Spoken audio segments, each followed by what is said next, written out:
मंजूराम बोरडक। प्रश्न संख्या 425। अध्यक्ष महोदय,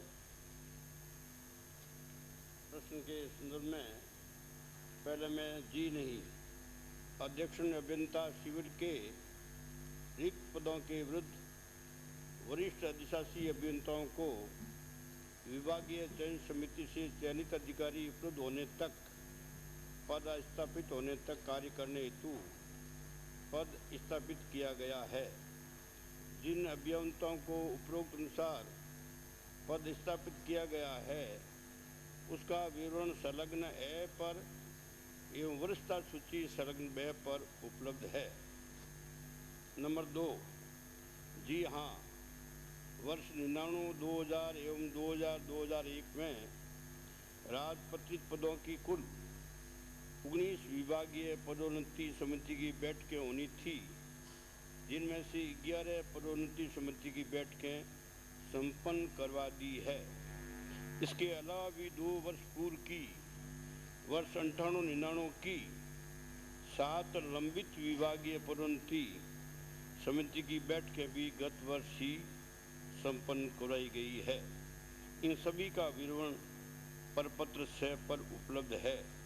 शेष रही विभागीय पदोन्नति समिति की बैठकें करवाने की कार्रवाई की जा रही है। नंबर 3, जी नहीं संलग्न वरिष्ठता सूची का अवलोकन करने से स्पष्ट है कि जिन अधिकारियों को अधीक्षण अभियंता सिविल के पद स्थापित होने की पात्रता बनती है उन्हीं को लगाया गया है, जिसे विभागीय कार्य सुचारू रूप से संपन्न किया जा सके एवं विभागीय चयन समिति की बैठक आयोजित किया जाना प्रक्रियाधीन है। नंबर 4, विभागीय पदोन्नति समिति ही नियमित पदोन्नति एवं रिव्यू हेतु निर्णय लेगी तथा इसकी बैठक शीघ्र आयोजित करने का प्रयास जारी है। अध्यक्ष महोदय, माननीय मंत्री महोदय ने प्रश्न के भाग 1 में जी नहीं कहा है, वो गलत कहा है। इन्होंने जो सूची प्रस्तुत की है वो 17 अभियंताओं की है, जबकि इन्होंने लगा रखे हैं 18, उस एक का नाम इन्होंने दिया नहीं है। मैंने मेरे प्रश्न में स्पष्ट पूछा था कि पद के विरुद्ध लगाए गए या चार्ज दिलाए गए अधिशासी अभियंताओं की सूची मांगी थी मैंने, तो ये लगाए गए उनका तो उन्होंने नाम दे दिया, लेकिन जिनको चार्ज दिलाया गया उनका नाम इन्होंने नहीं दिया। दूसरा मेरा ये है कि 2 साल से आप इस समिति की बैठक आयोजित नहीं करा रहे हैं और साल 1.5 साल से लोग अगेंस्ट पोस्ट पे काम कर रहे हैं। तो मेरा मानना ये है कि संबंधित अभियंताओं जिनकी प्रमोशन लिस्ट में नाम है, जिनकी पदोन्नति होनी है, उनमें असंतोष बढ़ता है। भले ही आपने उनमें से अधिकांश को चार्ज दिला रखा है, लेकिन उनको वेतन वही मिलता है अधिशासी अभियंता का। और जब समिति की बैठक एक बार आयोजित हुई थी तो उसमें ऐतराज ये हुआ था कि रिव्यू और नियमित दोनों की अलग अलग लिस्ट होनी चाहिए थी और वो आपका विभाग प्रस्तुत करने में असफल रहा। और उस समय भी रिव्यू कमेटी के चेयरमैन ने ये निर्देश दिया था कि आप 15 दिन के अंदर अंदर ये सारी सूची तैयार करके और कमेटी की बैठक की तिथि निश्चित करें। लेकिन इतना लंबा समय बीतने के बाद भी अभी भी आप उत्तर यही दे रहे हैं कि प्रक्रियाधीन है, तो प्रक्रिया ये कब पूरी होगी? क्या आप ये आश्वासन दे सकते हैं कि 15 दिन में ये आप रिव्यू कमेटी और नियमित दोनों की डीपीसी करा देंगे? अध्यक्ष महोदय, इनका ये कहना तो सही नहीं है कि हमने कोई 2 साल में डीपीसी की बैठ करने की 11 बैठकें की है और 7 पिछले साल की, पिछले वर्षों की जो बैठकें हैं उनको करके हमने वो रिव्यू करने की चेष्टा की है। करीब 18 रिव्यू कमेटियाँ हुई है पिछले 2-3 महीनों के अंदर ज़रूर। मैं तो इसी का पूछ रहा हूँ। नहीं, आप ऐसे का ये सब है इसमें सारे ही एडिशनल चीफ इंजीनियर लगा, एडिशनल वगैरह सब की है, एक साथ में ऐसी की थोड़ी होती है, सारे आदमियों की है। और 18 पद जो हमारे रिक्त चल रहे थे, 18 पद रिक्त है और 18 आदमी लगे हुए हैं साहब। और वही आदमी लगे हैं जो आदमी जिनका नंबर आना है, जो सूची वरिष्ठता सूची में है। एक भी ऐसा आदमी नहीं है जो आदमी जिसका नंबर नहीं आना है, ये है ही नहीं इसमें। और जो आदमी 2-3 आदमी जो इनको डाउट हो रहा है वो सब शेड्यूल कास्ट के लोग, सारे लोग जिनका है वो शेड्यूल कास्ट के अनुसूचित जाति के लोग हैं, अधिकारी हैं जो उनकी अगेंस्ट में लगे हुए हैं।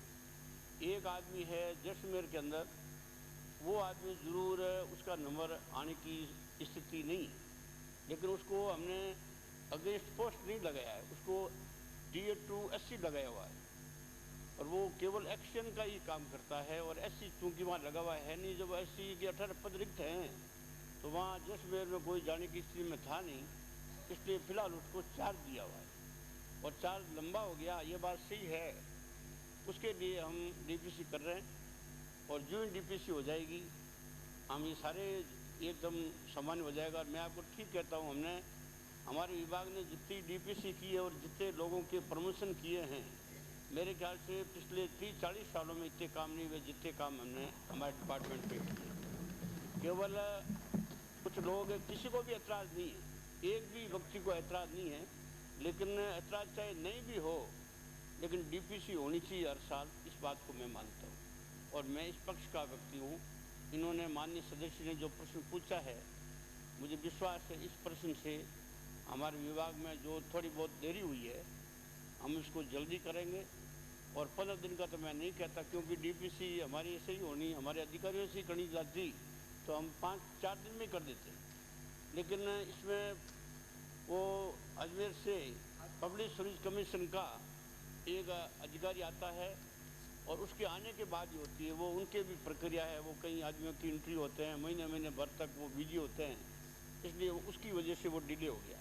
बाकी ये डिले होता भी नहीं अधिकारी। अब मैं आपको विश्वास देता हूँ इस महीने के एंड तक, इस महीने के एंड तक, इस महीने के एंड तक, यानी ये जो मई चल रही है इसके एंड तक हम डीपीसी करके पूरा जो इनको जो भ्रम है या इनको जो डाउट है या इन्होंने जो जिस मकसद से ये पूछा है वो सारी सही ढंग से कर दिया जाएगा। अध्यक्ष महोदय एक प्रश्न मैं ये जानना चाहूँगा, एक सेकंड, मैं माननीय मंत्री जी से ये जानना चाहता हूँ, आपकी वरिष्ठता सूची में जिसका अभी आपने जिक्र किया है रूपाराम का जैसलमेर में, क्या ये सही है कि ये वरिष्ठता सूची में 112 आखिरी क्रम पर है, जबकि 18 आदमी आप कह रहे हैं पदोन्नत होने, और जो वरिष्ठता सूची एक्सियंस की है उस वरिष्ठता सूची में रूपाराम आखिरी 112 नंबर पर है और आपने खुद ने कहा है कि उसके प्रमोट होने की गुंजाइश बहुत कम है। अध्यक्ष महोदय, इन्होंने कोई बात को समझा नहीं है और ये केवल, क्या ये सही है आपने उसका नाम उस 17 की लिस्ट में नहीं दिया है? मैंने आपको जिनको आपने लगाया है अध्यक्ष महोदय, जो 17 की सूची दी है उसमें भी उसका नाम नहीं है, जबकि आप कह रहे हैं कि वो लगा हुआ है और उसको ऐसी Tier 2 ऐसी लगा रखा है। पर आपने जब 17 की लिस्ट दी तो आप 18वें की लिस्ट तो देते कि ये भी ऐसी के पद पर अभी चार्ज लिया हुआ है और चार्ज दिलाया हुआ है, जो भी स्थिति। कैसे होता जब वो एक्शन ही लगा हुआ, Tier 2 ऐसी लगा हुआ, तो मैं उसका नाम कैसे देता? आप इसलिए देते क्योंकि वर्चुअली अध्यक्ष महोदय सारा काम ऐसी का वही कर रहे हैं, सारा काम ऐसी का वो कर रहे हैं या नहीं कर रहे हैं? और क्या ये सही है कि रूपाराम से भी ज्यादा सीनियर एक्सियन उस जैसलमेर खंड में मौजूद है और उनको चार्ज न देकर? नहीं, कोई मौजूद नहीं है। मौजूद है? बताइए, आप नाम बताइए। नहीं, मैं नाम बता दूंगा, आप ये नहीं, आप नाम बताइए। आप इस तरह गुमराह नहीं कर सकते। आप कोई आदमी मौजूद नहीं है, कोई आदमी है, इसके अलावा कोई आदमी है ही नहीं। माननीय अध्यक्ष महोदय, रूपाराम सीनियर नहीं है, मोस्ट जूनियर है।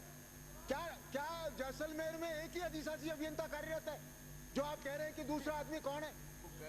जैसलमेर में दूसरे अधिशासी अभियंता भी हैं। अध्यक्ष महोदय बात 3 है, एक पोखरण में तो है, जो भी है वो उनसे सीनियर है, जो इनसे जूनियर है, जो भी है जैसलमेर का विषय है वो उनसे सीनियर है, वो जूनियर है उनसे। टीए2 ऐसी होने से उसको कोई अधिकार ऐसी के चार्ज का नहीं मिलता है, जबकि दूसरे सीनियर एक्सियन वहाँ मौजूद हैं। मैं माननीय अध्यक्ष महोदय है नहीं सीनियर, सुनाल साहब गलत कह रहे हैं, उनसे सीनियर कोई है नहीं। आप उनके पैरवी बात कर लेना। जैसलमेर का प्रश्न है, मैं जैसलमेर से हूँ, कर लेना, कोई दिक्कत वो नहीं। अब आप क्यों बात कर रहे हैं?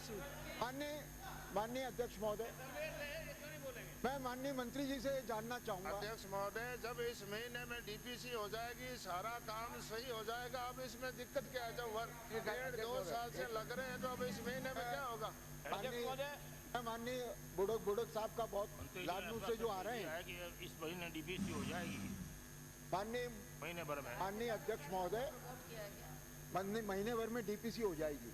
मैं ये जानना चाहता हूँ कि 99-2000 की डीपीसी के अगेंस्ट में कितने पद खाली है? 99-2000 की डीपीसी में कितने पद खाली हैं? 2000 में 17-18 पद खाली थे, अब 20 खाली है। अब 20 खाली हैं और 17 आदमी ही हमारे यहाँ पर कार्यरत हैं। 20 आदमियों के अगेंस्ट 17 पद ही भरे हुए हैं। अभी तक 3 खाली चल रहे हैं। हम इस महीने के इनको विश्वास दिलाता हूँ, इस महीने के एंड तक हम डीपीसी कर देंगे, और जो भी दूध का दूध और पानी का पानी कर देंगे। अब कोई बिल्कुल वो सही है। चंद्र जी व्यास, ये आपसे उम्मीद है कि आप दूध का दूध और पानी का पानी करेंगे। और जो 96-97 चंद्र व्यास, 96-97 और 97-98 की रिव्यू डीपीसी होनी है। उपाध्यक्ष महोदय, अब तो खामे खा के गए थे, अब तो कुछ भी नहीं तो रिव्यू डीपीसी पहले होनी है, एक एक्सियन की, एक ऐसी की, 96-97 की, 97-98 की, क्योंकि अध्यक्ष महोदय उसको आप पहले कराएंगे। अध्यक्ष महोदय, जो नियम है इसमें केवल हमारे अधिकारी नहीं बैठते हैं, ये पब्लिक सर्विस कमीशन का एक अधिकारी भी बैठते हैं। वो मुझे जानकारी है। और आपको तो सारी जानकारी है, तभी मैं बता रहा हूँ। जो आपको अविश्वास हो रहा है, वो जानकारी तो बताऊँ मैं। सारी जानकारी होती तो आप पूछते भी नहीं। जब वो बुड़क साहब से कहिए कि क्यों पूछा है। नहीं, मैं बुड़क साहब को तो मैंने विश्वास दिला दिया है, इनको ये मेरी बात पे विश्वास करते हैं। आपको अविश्वास है, इसलिए मैं बता रहा हूँ। ये हर साल की अविश्वास नहीं है, हमें अविश्वास नहीं है। आपको जो डाउट है, भ्रम है, हम हर साल की जो डीपीसी है, कायदा यही है, नियम यही है, हर वर्ष का जो डीपीसी होती है सीनियरिटी वगैरह का, उसमें होना चाहिए ताकि आम आदमी को न्याय मिले। और 3-4 सब सामूहिक करके हम करने की चेष्टा नहीं करेंगे। हम हर साल की 97 की, 98 की, 99 की, और 1 दिन की प्रक्रिया है, वो सारा लिस्ट तैयार होती है, अधिकारी आएगा। बहुत धन्यवाद आपको इसके लिए। मैं अध्यक्ष महोदय सिर्फ ये जानना चाहता हूँ, व्यक्ति महत्वपूर्ण नहीं है, पर डीपीसी के अंदर तो सीनियरिटी और मेरिट दोनों कंसिडर होता है।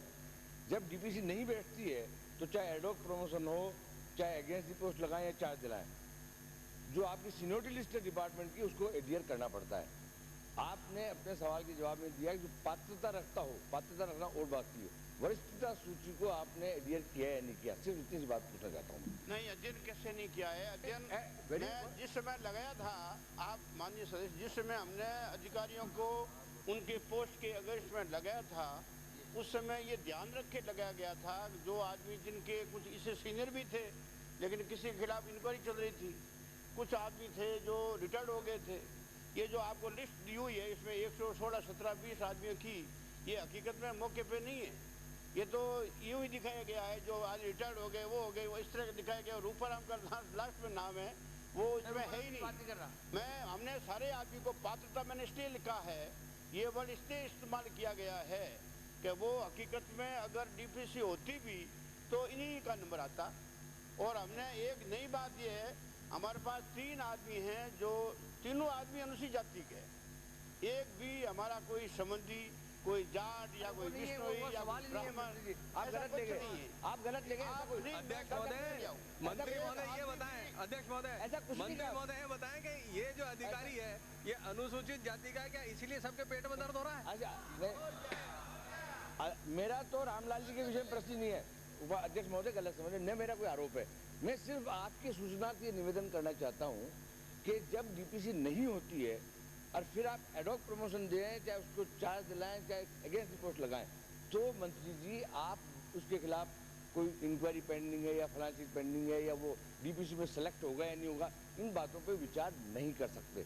आपको एक्सक्लूसिवली सीनियरिटी लिस्ट से चलना पड़ेगा। ये आपकी एक वैधानिक बाध्यता है, इसका आपने पालन नहीं किया। नहीं, आप ठीक कह रहे हैं, आपका विचार और भावना सही है, लेकिन हमने जब ये किया है उस समय सारी बातों को ध्यान में रख करके किया है। नहीं रख सकते आप सारी बातों को नहीं रख सकते। आप जैसे मुख्यमंत्री कंसीडर करेंगे, हमारा सारी बातों को डीपीसी देखेंगे। हमारे मुख्यमंत्री जी जब मंत्रिमंडल में किसी को लेते हैं तो सीनियरिटी देखते हैं उसमें। वो अलग बात है।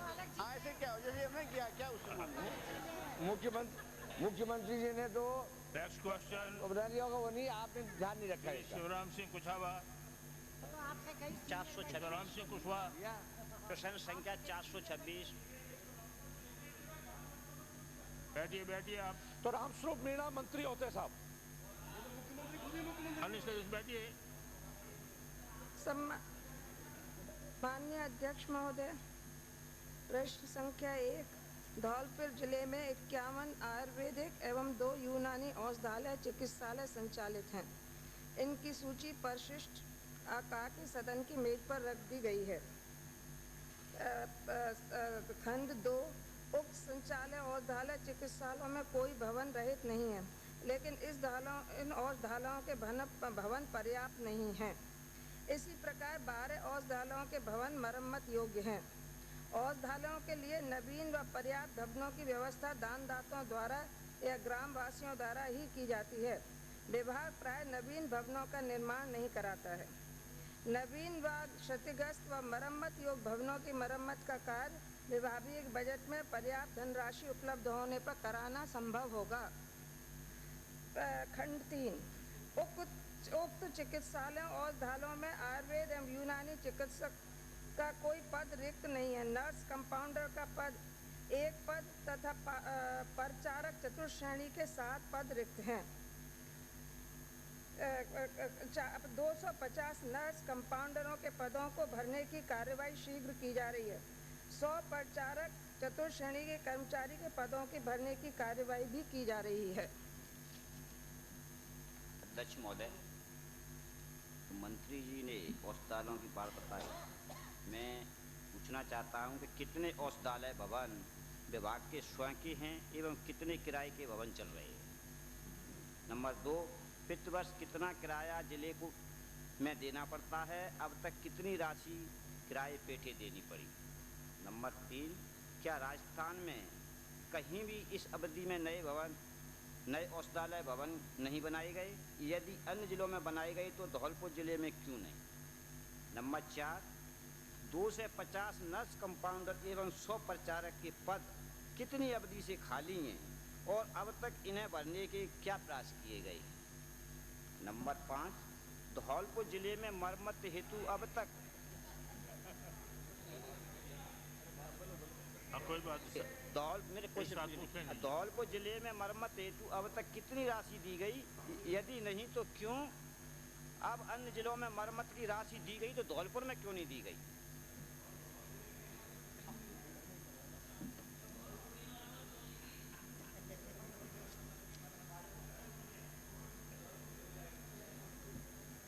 माननीय अध्यक्ष महोदय, धौलपुर जिले मैं आपके पहले धौलपुर का प्रश्न का जवाब दे दूं, फिर राजस्थान के बारे में बताऊंगी कि राजस्थान में अभी जो हम नए औषधालय खोलने की बात कर रहे हैं, उनके लिए हमने ये निर्णय किया है कि जहां भी औषधालय खोले जाएंगे वहां पर अगर भवन का प्रबंध वो लोग करेंगे तो वहीं औषधालय खोलेंगे। सरकार की ओर से कोई भवन बनाने का प्रावधान नहीं है। मैं दूसरा जवाब दे रही हूँ ना, एक तो जवाब दिया है। धौलपुर जिले में कुल 55 विभागीय औषधालय चिकित्सालय संचालित हैं, जिनमें 51 आयुर्वेदिक, 2 यूनानी एवं 2 होम्योपैथिक चिकित्सा पद्धति के हैं। आयुर्वेदिक व यूनानी औषधालय चिकित्सालयों की सूची प्रश्न के मूल भाग के साथ परिशिष्ट में सदन की मेज पर रख दी गई है। जिला आयुर्वेद अधिकारी धौलपुर के पत्र द्वारा दूरभाष पर अवगत कराया गया है कि जिले में निम्न 3 औषधालय ऐसे हैं जिनके लिए पर्याप्त भवन व्यवस्था उपलब्ध नहीं है। ये औषधालय हैं सहायपुर। वर्तमान में ये औषधालय सुन लीजिए बात, सहायपुर वही जवाब दे रही हूँ मैं आपके धौलपुर के बारे में। और उसी का जवाब दो तो ज्यादा। अरे धौलपुर का ही जवाब मैं दे रही हूँ अध्यक्ष महोदय। धौलपुर में अध्यक्ष महोदय, जो हॉस्पिटल है उनके लिए हरिशन के ताले कब खरीदेंगे? मैं मंत्री महोदय ये बता दें हमारे को। भवन है, स्वयं के हैं, अध्यक्ष महोदय, चलने में तो ये पूछा है पहले तो।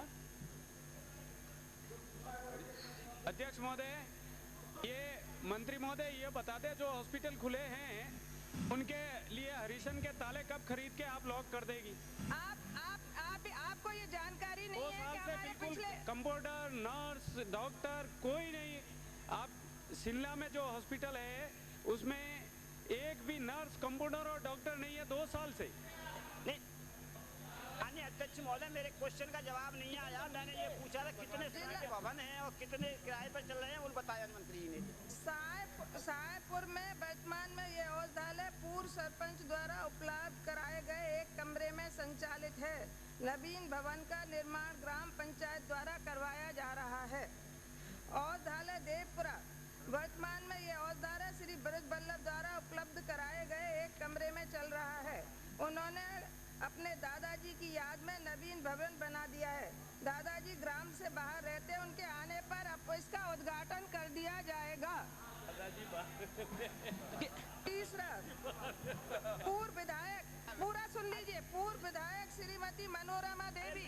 अध्यक्ष महोदय, मैं तो संख्या पूछ रहा हूँ, कितने भवन आपके स्वयं के विभाग के, कितने किराए पे चल रहे हैं, मैं बताइए, इतना बताइए।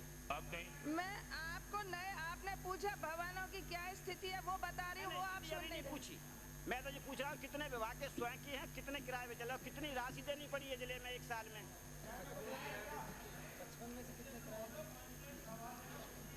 पोती पढ़ने की जरूरत कहाँ पड़ रही है? साहब कितने भवन किराए पर चल रहे ये पूछा। और मैं आपको इसी का जवाब दे रही हूँ कि हमारे यहाँ जो भवन है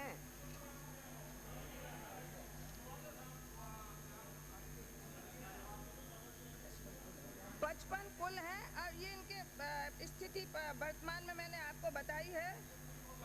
इनमें से किराए का सवाल ये है कि कुछ तो किराए के आप मानेंगे नहीं, जैसे मैंने आपको बताया।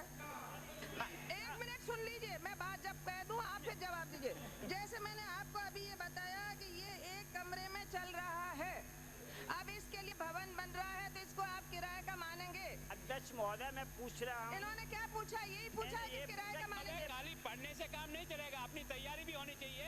तैयारी से बता रही हूँ। ये पूछा कि राजकीय भवन कितने हैं और किराए के भवन कितने हैं। 2 की संख्या को आपने ये जो 52 और 2 बताए, ये जो आपके मिलाकर 57 जो हुए, इसमें से किराए के भवन कितने हैं और विभाग के अपने भवन कितने हैं, ये प्रश्न पूछा और बिल्कुल पॉइंटेड प्रश्न पूछा। अपने जिले के बारे में पूछा। इसमें कौन सी बात है? डिपार्टमेंट की तरफ से कितने भवन किराए पे चल रहे हैं ये आपके सवाल में कहीं नहीं लिखा हुआ है कि कितने भवन किराए पे चल रहे हैं। क्या बात कर रहे हो? जवाब दे रही हूँ। आपके सवाल में ये लिखा हुआ है कि मरम्मत में कितने भवन हैं। आपको ये जानकारी नहीं है कितने भवन किराए पे चल रहे हैं? माननीय सदस्य ने बिल्कुल बहुत स्पेसिफिक एक प्रश्न पूछा और आप अपनी तैयारी तो करके आते नहीं और दोष दूसरों को दे। आपको 55 भवन बता रही हूँ, औषधालय बता रही हूँ, उसके बावजूद भी आप कह रहे हैं तैयारी। मैं एक की स्थिति बता भवन होते हुए भी किराए पे चल रहे हैं। मकान में चल रहा है, ये इसके मकान में चल रहा है, ये श्रीमती मनोरमा पूर्व विधायक के मकान में चल रहा है, सारा तो बता रहे हैं। आप कह रहे हैं तैयारी। संख्या बताइए मंत्री। तैयारी चल रहे अध्यक्ष महोदय या कागजों में चल रहे हैं इनके? बाद में मैं आपको सूची प्रेषित कर दूंगी, ये मेरे पास नहीं है कितने भवन हैं। अध्यक्ष महोदय, अगर ये हॉस्पिटल वास्तव में चल रहे थे, मंत्री महोदय ये बताइए 6 महीने में कितने पेशेंट का ट्रीटमेंट आयुर्वेद विभाग की दवाइयों से हुआ, ये बता दीजिए हमको।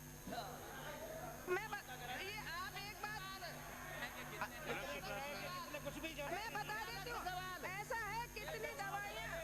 अध्यक्ष महोदय, मैंने ये पूछा, आपने बताया कि 2 से 50 नर्स कंपाउंडरों के पदों को शीघ्रता भरने की हाँ जी कार्रवाई की जा रही है। पद कब से खाली है और अब तक इनके प्रयास क्या किए गए भरने के?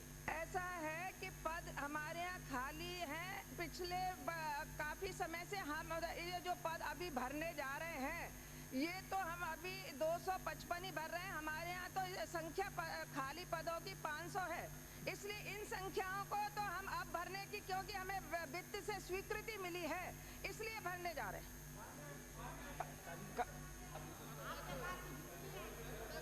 माननीय अध्यक्ष महोदय, आपके पास माननीय आयुर्वेद मंत्री जी का दिया हुआ उत्तर होगा। मेरा आपसे निवेदन है कि आप इस प्रश्न के जरा खंड 3 का अवलोकन करें। प्रश्न में माननीय सदस्य ने पूछा है कि उक्त चिकित्सालयों में यानी धौलपुर के कितने चिकित्सकों और कंपाउंडर और चतुर्थ श्रेणी कर्मचारियों के पद रिक्त हैं, ये सवाल पूछा है। दे दिया। अरे आप सुनिए तो सही 1 मिनट, मैं जो बात कहना चाह रहा हूं, मेरी बात तो पूरी, लेट मी कंप्लीट।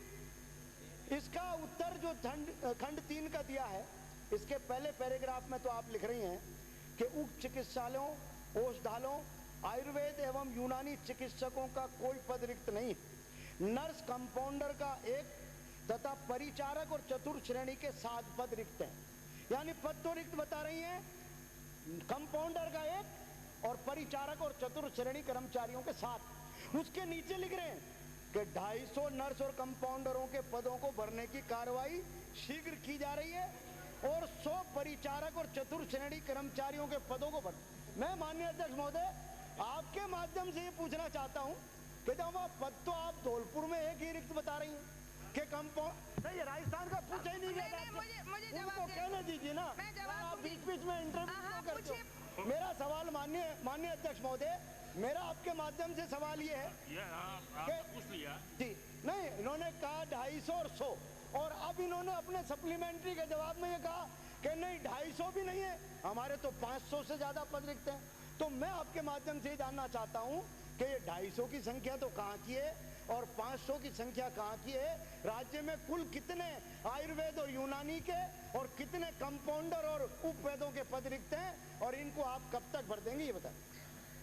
माननीय अध्यक्ष महोदय, जो सदस्य महोदय पूछ रहे हैं उनके अनुसार जो उनको ये नाराजगी है कि मैंने 250 नर्स और कंपाउंडरों के भरने की कार्रवाई के बारे में बोला है और यहाँ मैंने 1 नर्स की कंपाउंडर की जगह रिक्त बताई है और 7 मैंने इसलिए ये संख्या लिखी थी क्योंकि ये नर्स की जगह खाली है और 4 चतुर्थ श्रेणी कर्मचारियों की जगह खाली है। तो इनको हम जैसे ही हमारे नए लोग भरे जाएंगे तो इन 1 पद और 7 पदों को भर दिया जाएगा, इसलिए मैंने लिखा। इसलिए आपको जानकारी मैंने गलत किया है, ज्यादा देर करके ये बात सही है, पर मैंने आपकी जानकारी के लिए कब तक भर देंगे, कब तक? अभी हमने इसके लिए एडवर्टीजमेंट पे निकाल दिया है, अभी आजकल में निकलने वाला है कंपाउंडरों का, और जो वैद्य हैं उनके लिए हमने पीएससी को लिख दिया है, जल्दी से जल्दी भर दिए जाएंगे। यहाँ तो आप 1 पद है वो भी भर दोगे, बाड़मेर में तो सारे पद खाली पड़े हैं, उनको भरोगे कि नहीं भरोगे? प्रश्न पूछा था कि सब पदों को भरेंगे, 1 पद को नहीं, हम पूरे पदों को जो हमारे यहाँ खाली है भरेंगे। धौलपुर जिले में मरम्मत के लिए अब तक कितनी राशि दी गई, मैंने ये पूछा था, यदि नहीं तो क्यों? सर क्या 427 अध्यक्ष जी, खंड 1 जी हाँ, मेरे प्रश्न का जवाब नहीं दिया अभी मंत्री महोदय ने, कृपया मेरे जवाब दिलवाएं। नेक्स्ट क्वेश्चन कॉल कर लिया मैंने। सर ऐसे कैसे सर, प्लीज मेरे जवाब तो दिलवा दे, कितनी राशि धौलपुर जिले में मरम्मत के लिए दी गई सर, इतना दिलवा दीजिए। मरम्मत के लिए दीजिए आप, इतना दिलवादी बता दीजिए सर। हाँ ऐसे कैसे सर, नहीं आगे कृपया बैठिए, रघुवंशी जी बैठिए। नहीं, मेरा जवाब तो नहीं आया सर, ऐसे कैसे सर? अध्यक्ष महोदय, सब इनके प्रश्नों का उत्तर दे दिया उन्होंने। अध्यक्ष महोदय मेरे नहीं आया, बताया नहीं आया सर। आप मेरा आया कहीं जवाब नहीं आया सर। मरम्मत के लिए कितनी राशि दी गई है तो बता दें। जो है नियम 31 का अध्ययन कर लीजिए, अब उसके बाद में जो है आप सप्लीमेंट। सर इतने मरम्मत के लिए राशि इतनी बताने में क्या दिक्कत है, बता दे अब तक कितनी दी गई। आगे आपका उत्तर दे दिया है, नेक्स्ट क्वेश्चन मैंने नहीं बताया तो नहीं, इसका जवाब तो नहीं मंत्री महोदय। ऐसे ही उत्तर दीजिए। अध्यक्ष महोदय मेरे प्रश्न का जवाब दबा दीजिए। जी हाँ, आयातित ये तो कोई बात नहीं, प्रश्न का जवाब नहीं आएगा तो संभावित है। ऑर्डर। खंड 2 ऑर्डर। आयातित दूध की समस्या का निस्तारण केंद्र सरकार की आयात नीति के ऊपर प्रमुखता निर्भर करता है। दुग्ध व दुग्ध पदार्थों के आयात पर उत्पाद शुल्क भारत सरकार द्वारा इतनी मात्रा में लगाया जाए ताकि स्थानीय दुग्ध एवं दुग्ध पदार्थ आयातित पदार्थों से प्रतिस्पर्धा कर सकें। फिर भी राज्य सरकार पशुधन एवं डेयरी विकास विभाग के माध्यम से पशु स्वास्थ्य एवं नस्ल सुधार के द्वारा तथा राजस्थान सहकारी डेयरी फेडरेशन के माध्यम से भविष्य के संभावित प्रतिस्पर्धी वातावरण के मद्देनज़र दुग्ध उत्पादन, संकलन, विपणन एवं गुणवत्ता में वृद्धि के प्रयास कर रही है, जिसका विवरण परिशिष्ट का पर संलग्न है। आदरणीय अध्यक्ष महोदय, जैसा कि माननीय मंत्री महोदय ने बताया कि इसके गुणवत्ता विपणन इसकी वृद्धि का प्रयास किया जा रहा है और इसमें बताया कि फेडरेशन 2000-2001 में जो दूध संकलन का 8.88 लाख लीटर प्रतिदिन का है, इसको 2003-2004 में 14.6 लाख लीटर प्रतिदिन का लक्ष्य रखा गया है। मेरा निवेदन है इसमें और चिंता भी है कि जो टारगेट बढ़ाए गए हैं, तो जैसा अखबारों के माध्यम से और आप सबको मालूम है कि एक रासायनिक दूध भी प्रदेश के अंदर उसका प्रचलन हो रहा है, यूरिया के द्वारा और रासायनिक तत्वों के द्वारा नकली दूध का प्रचार चल रहा है। तो कहीं ऐसा नहीं हो कि आप जो टारगेट बढ़ा रहे हैं उसके अंदर उनको प्रोत्साहन मिले और उसके माध्यम से है तो हम टारगेट पूरे करें, इसके बाद वो जो दूध गलत आएगा उसको कैसे नियंत्रण किया जाए, इसके बारे में मंत्रिमंडल। माननीय सदस्य की चिंता ये है कि जो सिंथेटिक दूध बनने की उनको आशंका नजर आती है, आशंका है, बन रहा है, ये मान लीजिए बन रहा है, उसको हमने हमारे जितने भी डेयरी प्लांट्स हैं उन पर हम जो दूध संकलन करते हैं उसका फुल प्रूफ चेकिंग करते हैं और हमारी डेयरी में कोई भी ऐसा दूध जो सिंथेटिक हो उसको हम एक्सेप्ट नहीं करते। ये हमारे लिए हमने इसको पक्की तरीके से इसका इंतजाम कर रखा है। अध्यक्ष महोदय, अध्यक्ष महोदय, अध्यक्ष महोदय, एक अध्यक्ष महोदय मैं पूछ लूं? श्रीमती सुमित्रा, अध्यक्ष महोदय, श्रीमती सुमित्रा सिंह। माननीय अध्यक्ष महोदय, आपके मार्फत मैं पूछना चाहूँगी मंत्री जी से कि क्या गवर्नमेंट ऑफ इंडिया को उन्होंने इस बारे में कोई प्रोटेस्ट किया है कि यदि इस तरह से इतने सस्ती दर के ऊपर यदि बाहर से आयात होगा आपका दूध तो यहाँ पे पशुपालन और इसको बिल्कुल बहुत बड़ा धक्का लगेगा। क्या इस तरह का प्रोटेस्ट आपने लिख के भेजा है? माननीय अध्यक्ष जी, आपका सुझाव बेहतर है, लेकिन अभी राजस्थान में कोई आयात दूध आया नहीं है। जैसे ही आएगा उस प्रकार हम समय पर अध्यक्ष महोदय, अध्यक्ष महोदय, आया नहीं तो अलग अध्यक्ष महोदय, ये दूध तो आएगा। माननीय अध्यक्ष महोदय, माननीय अध्यक्ष महोदय, विदेशों से दूध आने लग गया है और राज्यों में आया है और जहाँ आने की बात तो है ही। ललित बाटी। अध्यक्ष महोदय, क्या करोगे? आपके माध्यम से माननीय अध्यक्ष महोदय, केंद्रीय सरकार विदेशों से दूध मंगवा रही है, केंद्रीय सरकार, और इस किसान का कूड़ा बैठा दिया इस केंद्रीय सरकार ने। तो माननीय मंत्री जी ये बतावे अगर इस केंद्रीय सरकार, माननीय मंत्री जी ये बताए राजस्थान में विदेश रोक लगवा रहे हो, उसके लिए आप क्या उपाय करेंगे? सारा राजस्थान बर्बाद हो जाएगा, किसान बर्बाद हो जाएगा, किसान बैठा दिया किसान का, तो केंद्रीय सरकार ने नुकसान हो रहा है। केंद्रीय सरकार ने किसानों का कूड़ा बैठा दिया। माननीय अध्यक्ष महोदय, आप बिना परमिशन के, बिना अनुमति के कैसे खड़े हो रहे हैं और बीच में भाषण शुरू कर दिया आपने? अध्यक्ष महोदय, विदेशों से दूध मंगवाया है। आपके माध्यम से मैं मंत्री महोदय से जानना चाहता हूं कि केंद्र सरकार के जिस गलत निर्णय की वजह से न सिर्फ प्रदेश के बल्कि हिंदुस्तान के तमाम पशुपालकों और दुग्ध उत्पादकों को जो खतरा मंडरा रहा है, उसमें प्रदेश के दुग्ध उत्पादकों के हितों की रक्षा के लिए केंद्र सरकार को जो प्रोटेस्ट करने की बात आ रही है, उसमें अभी तक राज्य सरकार ने कोई ठोस कदम क्यों नहीं उठाया? जब हमारे बाढ़ आ जाएगी क्या तब हम पानी को बांधने की बात करेंगे? ये तो तय है कि हिंदुस्तान के अंदर दूध आना शुरू हो गया है, तो आपने अब तक ठोस कार्रवाई क्यों नहीं की, इसके बारे में आप बताएं। अध्यक्ष महोदय, क्या राज्य सरकार को ये जानकारी है? मैं आपके उसको सपोर्ट ही कर रहा हूँ कि कोई भी तरल दूध तरल दूध की शक्ल में हिंदुस्तान में आने पर पूर्ण रूप से पाबंदी है। क्या राज्य सरकार को इसकी जानकारी है या नहीं? कोई तरल दूध अध्यक्ष महोदय आ नहीं सकता है। पाउडर्ड दूध जो आता है उस पर भी भारी ड्यूटीज लगा दी गई हैं। क्या राज्य सरकार को इसकी जानकारी है? माननीय अध्यक्ष महोदय, निर्णय लिया जाए पूरे सदन में। माननीय अध्यक्ष महोदय, जो विदेशों से आ रहा है, यह जो समझौता दूध है, दूध टेट्रा पैक में आ रहा है, केंद्र सरकार के खिलाफ तैयार किया हुआ है। बुरा निर्णय ले लिया। मंत्री महोदय, क्या ये सही है कि टेट्रा पैक के अंदर जो दूध उनका आ रहा है वो 6 महीने तक खराब भी नहीं होता है? तो ऐसा दूध जब बाजार के अंदर आएगा, अध्यक्ष जी अभी अध्यक्ष महोदय, ये बहुत गंभीर मसला है। 6 महीने तक उनका दूध खराब नहीं होता है। टेट्रा पैक के अंदर आ रहा है। अगर विदेशों द्वारा हमारे दूध उत्पादक उनके सामने कमर टूट जाएगी। अध्यक्ष महोदय, निवेदन है आपके मार्फत कि मंत्री महोदय केंद्र सरकार को लिखित रूप में राज्य सरकार की भावनाओं से अवगत। माननीय अध्यक्ष महोदय, यह समझौता नरसिम्हा राव का और मनमोहन सिंह का है, कांग्रेस है। यह समझौता कांग्रेसियों का है। यह WTO का समझौता, गंटल समझौता, इसलिए कांग्रेसियों को तो बोलना नहीं चाहिए। जो समझौता नरसिम्हा राव करके गए हैं, जो समझौता उस समझौते को केंद्र सरकार के ऊपर लागू करना, जैसे कहना यह नरसिम्हा राव का समझौता है, मनमोहन सिंह का समझौता है।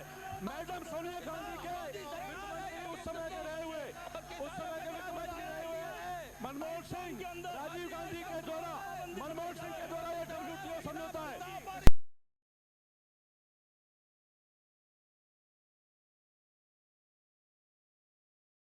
नरसिम्हा राव, राजीव गांधी, मनमोहन सिंह का समझौता है। ये WTO का समझौता है, ये दंगलगार का समझौता है। नरसिम्हा राव ने यह साइन किए।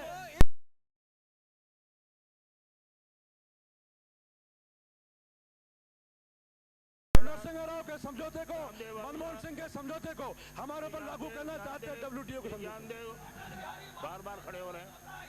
अध्यक्ष महोदय, अध्यक्ष महोदय, अध्यक्ष महोदय, अध्यक्ष महोदय, एक सवाल प्रोफेसर सावरलाल। ऑपरेशन कराया माननीय अध्यक्ष महोदय, मैं माननीय मंत्री महोदय से जानना चाहूँगा। माननीय मंत्री महोदय ने कहा कि अगर दूध को रोकना है तो भारी मात्रा में ड्यूटी लगाई जानी चाहिए। अब 1 साल के अंदर अंदर प्रधानमंत्री जी ने जो ड्यूटी थी उसको कितनी बढ़ाई, आपकी जानकारी में है क्या? और नंबर 2, माननीय सदस्य ने पूछा कि ये तरल मात्रा में दूध भारत में आ सकता है या नहीं आ सकता, ये जानकारी आपको है या नहीं? और दूसरा, देश में आ रहा है। दूसरा, एक और निवेदन मेरा है। हमने पिया दूध को, हमने पिया दूध को, आ रहा है दूध किया हुआ साकरवाड़ा में। अध्यक्ष महोदय, ये कोई तरीका नहीं है। और मैं एक निवेदन और करना चाहता हूँ। अध्यक्ष महोदय, इस टेट्रा पैक के अंदर जो दूध आ रहा है वो 6 महीने तक खराब भी नहीं होता है। सावरमल जी, 6 महीने तक खराब नहीं होता। हमारे दूध उत्पादक उनसे पूछ रहे करवाएंगे। अध्यक्ष महोदय, सदन को इसके ऊपर एक संकल्प पारित करके केंद्र सरकार को भेजना चाहिए, अगर हम अपने प्रदेश के दुग्ध उत्पादकों के हितों की रक्षा करना चाहते हैं तो। वरना राजस्थान का दुग्ध उत्पादक इस खुले बाजार में कहीं नहीं टिक पाएगा। और नहीं लिखी गई, उसके बावजूद भारत सरकार ने ड्यूटी बढ़ाई है। आपके जानकारी हो तो आप बताइए कितनी ड्यूटी बढ़ाई है? ये सब भारत सरकार की गलत नीति का परिणाम है।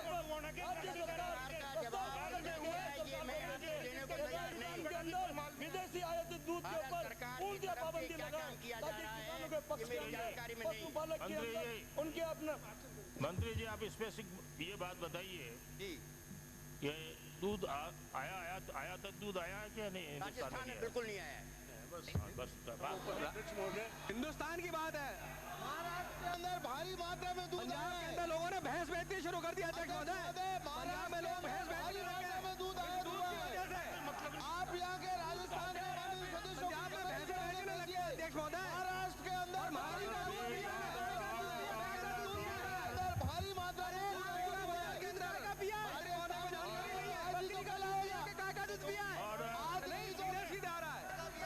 अध्यक्ष महोदय, दूध आ रहा है, दूध आ रहा है। अध्यक्ष महोदय, दूध आ रहा है। अध्यक्ष महोदय, अरे किसानों को विश्वास नहीं तुम्हारे ऊपर? आज तक कोई कार्रवाई किसान विरोधी केंद्र सरकार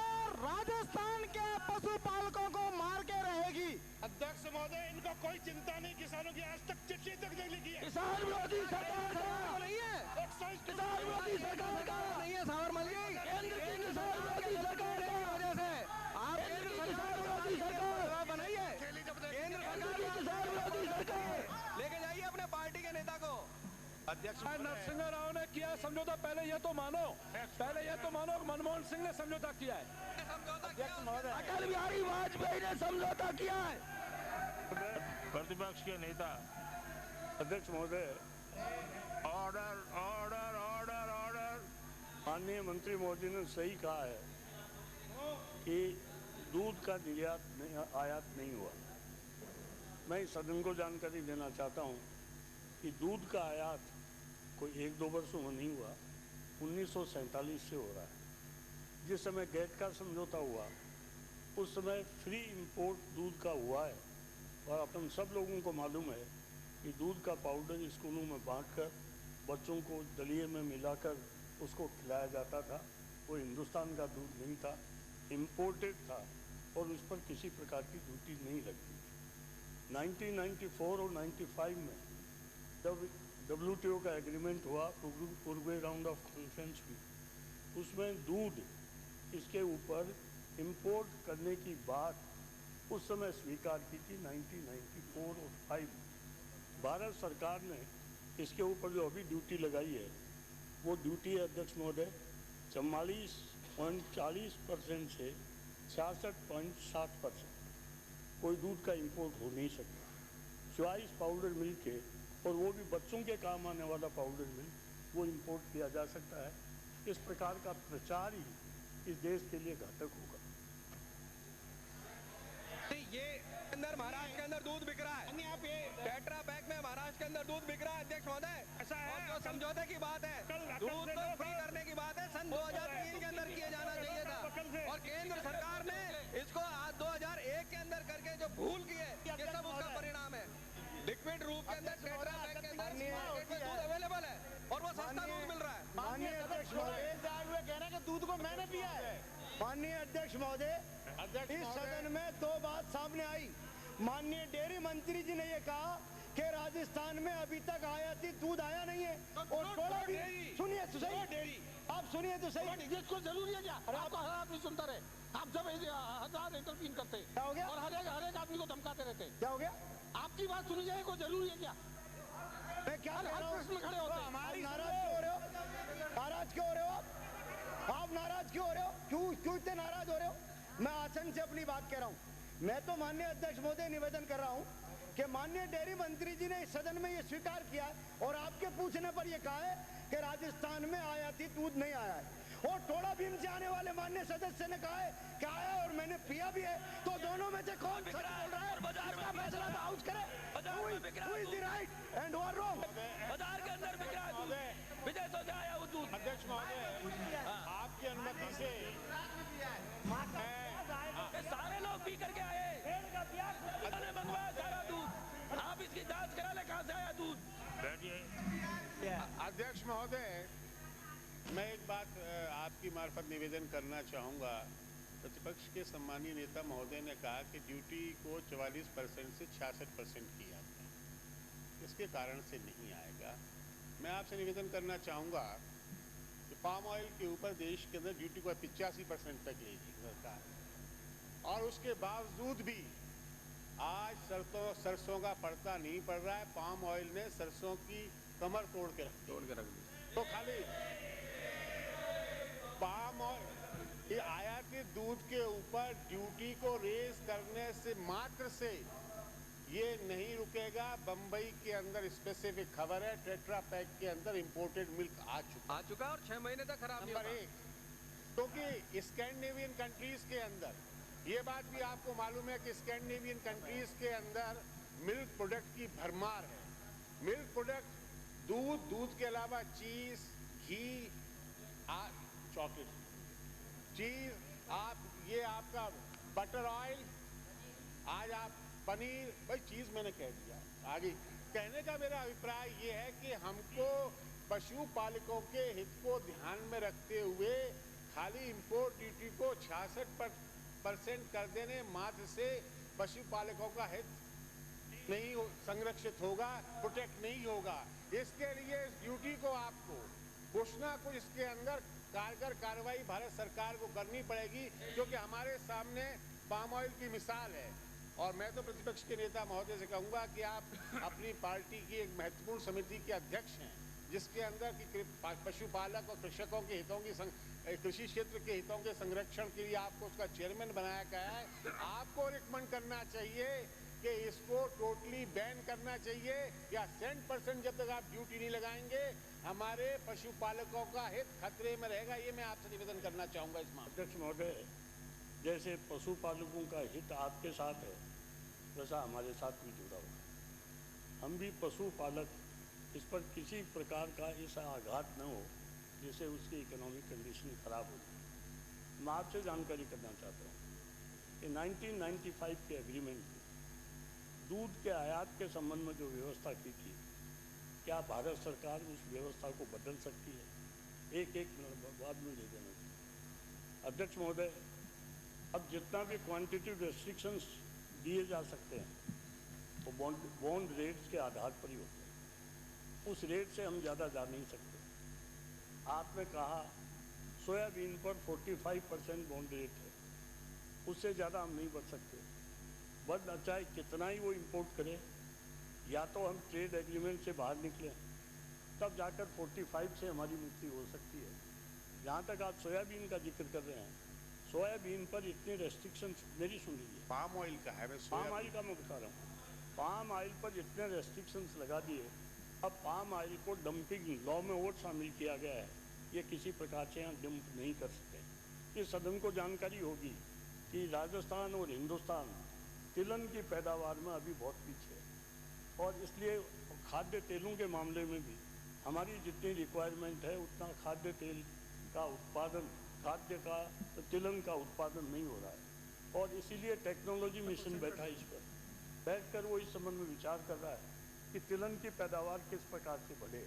अगर मान लीजिए आज हम तिलहन की पैदावार कम होने के कारण से सारी रिक्वायरमेंट को मीट नहीं कर सकते, तो इसका मतलब ये होगा कि तेल के भाव आसमान को छू जाएंगे। और आपको याद होगा जैसे प्याज और आलू के मामले में जब भाव बढ़े थे तो आपने सब लोगों ने चिंता की और उसके शिकार हम हुए। ऐसी बात नहीं है। तो ऐसी स्थिति में मैं आपसे निवेदन करना चाहूँगा कि आपने कहा इस पर प्रतिबंध लगा दिया जाए। आप सोच विचार कर कह दीजिए कि WTO एग्रीमेंट में जो बातें मंजूर की हुई है, क्या इस पर टोटल प्रतिबंध लगा सकते हैं? और ये एग्रीमेंट नया एग्रीमेंट अटल बिहारी वाजपेयी ने किया, नई सरकार ने किया। ये एग्रीमेंट 1944 में हुआ, 95 में इसके दस्तखत हुए। आज अगर कोई हिंदुस्तान की जनता ये चाहती हो, नरसिंह राव जी के दस्तखत या मनमोहन सिंह जी के दस्तखत, किसी के भी दस्तखत हुए। मैं अध्यक्ष महोदय इसी संदर्भ में एक बात और कहना चाहता हूँ। मुझे भी दुख है कि WTO का एग्रीमेंट हुआ उस समय हिंदुस्तान की ठीक प्रकार से पैरवी नहीं हुई। मेरे पास तो डिटेल्स है कि जिस उरुग्वे राउंड ऑफ कॉन्फ्रेंस के अंदर अमेरिका के 400 स्पेशलिस्ट और 106 ऑफिसर्स अमेरिका की इकोनॉमिक पॉलिसी, प्रोडक्ट्स, इनको किस प्रकार से प्रोटेक्शन दिया जाए उस संबंध में वहाँ गए थे। और दुर्भाग्य है कि राजस्थान के केवल 6 अफसर गए, 6 में 2 अपने राजस्थान के ही, 8 6 गए।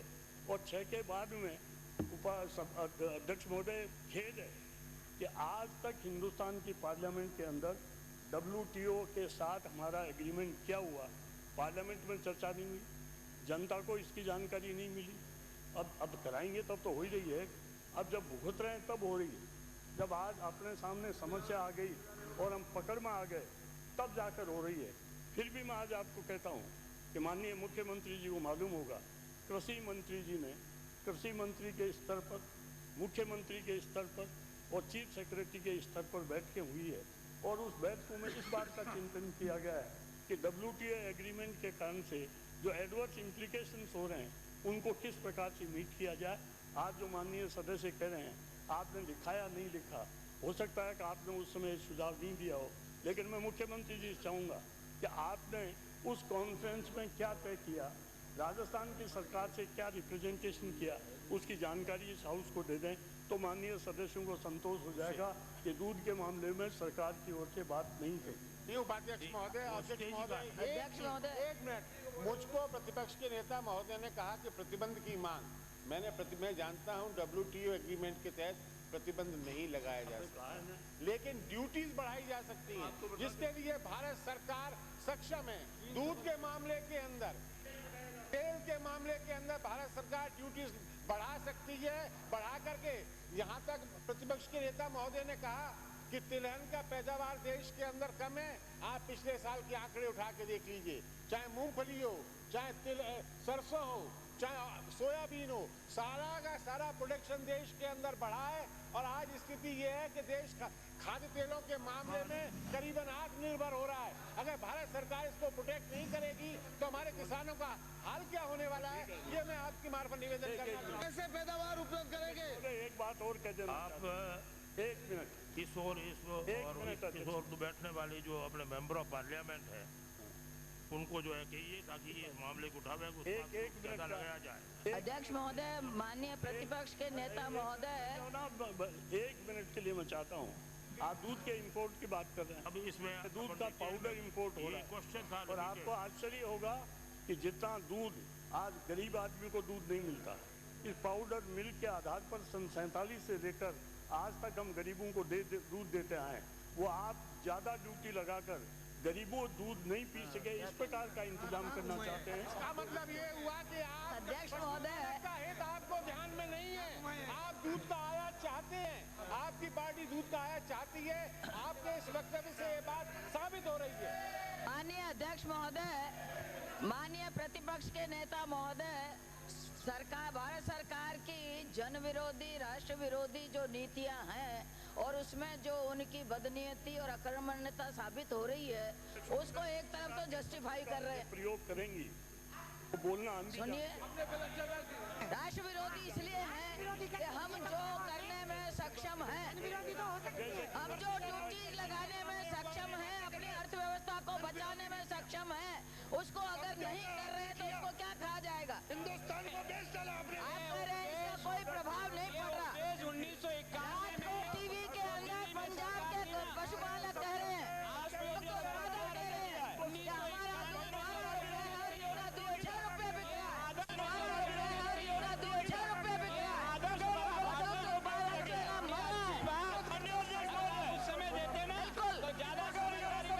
है। राष्ट्रीय अर्थव्यवस्था को छिन्न भिन्न करना, राष्ट्रीय अर्थव्यवस्था को छिन्न भिन्न करना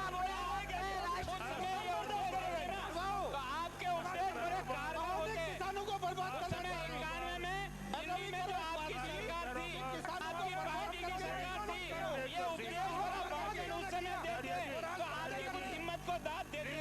ये जो सारे कर्म किए ना, ये सारे कर्म कांग्रेस पार्टी ने किए, जिसके कारण से आज सारा देश भुगत रहा है। उसका कोई पापी और दोषी होना तो कांग्रेस की केंद्र की सरकार है। पहले उसको दबाने के लिए चाहे किसान और चाहे उत्पादक बर्बाद हो रहा हो, आप उसको जबरदस्ती जस्टिफाई करें। और राष्ट्र द्रोही बताएं थोड़ी बहुत भी सावधानी होती है। करने वालों को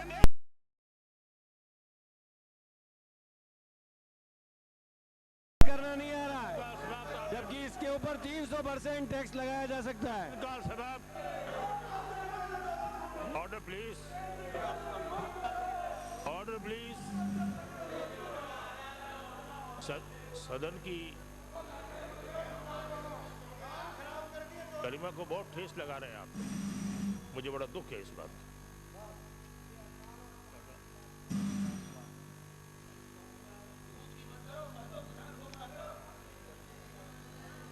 कुछ इन लोगों को कंट्रोल करो। अध्यक्ष महोदय, एक दिन WTO पर चर्चा करा जाए और ये आपको तो वर्ल्ड बैंक में ही भेज दे जल्दी। चर्चा कराने की बात यहाँ पर वर्ल्ड ट्रेड ऑर्गेनाइजेशन की बात अलग है, इसमें कराइए। अकाल पे पानी पर, इस पर चर्चा होनी है पहले। वो सब राष्ट्र विरोधी सरकार का संबंध नहीं है, वो भारत सरकार से संबंध रखता है संबंध। स्थगन प्रस्तावों पर व्यवस्था, मुझे माननीय सदस्यों को सूचित करना है कि निम्नलिखित स्थगन प्रस्तावों की सूचना प्राप्त हुई है। श्री राजेंद्र राठौड़ एवं 9 अन्य सदस्यों की ओर से प्रदेश के महाविद्यालय में व्याख्याताओं की कमी के दृष्टिगत रखते हुए प्रतिनियुक्ति को समाप्त करने के नीतिगत निर्णय की पालना नहीं होने के संबंध में श्री मदन दिलावर सदस्य की ओर से विधानसभा अटरू के चिकित्सालयों में पद समाप्त करने से उत्पन्न स्थिति के संबंध में उपरोक्त स्थगन प्रस्ताव पर राज्य सरकार से जानकारी प्राप्त की जा रही है और जानकारी प्राप्त होने पर निर्णय लिया जाएगा। मुझे माननीय सदस्यों को यह भी सूचित करना है कि निम्न स्थगन प्रस्ताव के संबंध में राज्य सरकार से जानकारी प्राप्त हुई है। डॉक्टर करोड़ीलाल सदस्य की ओर से बामनवास तहसील के गांव फुलवाड़ा में निर्माणाधीन पुलिया का निर्माण कार्य पूरा करने के संबंध में उपरोक्त प्रस्ताव स्थगन प्रस्ताव के रूप में ग्राह्य नहीं है, अतः इस पर अनुमति देने में असमर्थ हूँ।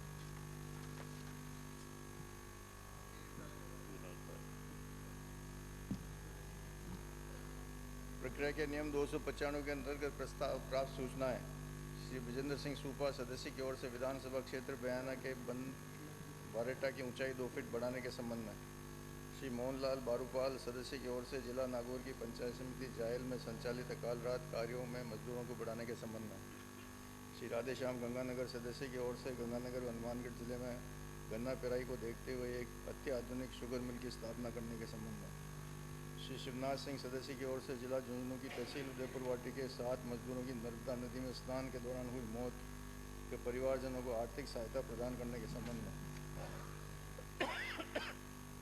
श्री मंगलाराम गोदारा सदस्य की ओर से विधानसभा क्षेत्र डूंगरगढ़ के कतिपय गांवों के लिए स्वीकृत GSS का निर्माण शीघ्र करवाने के संबंध में डॉक्टर करण सिंह यादव सदस्य की ओर से बैरोड रेफरल चिकित्सालय को निरंतर विद्युत आपूर्ति होने के लिए सीधा 132 GSS से जोड़ने के संबंध में श्री कयूम खान सदस्य की ओर से मस्जिद कमेटी अजमेर से रिसीवर हटाकर कमेटी का गठन करने के संबंध में श्री ब्रिजेंद्र सिंह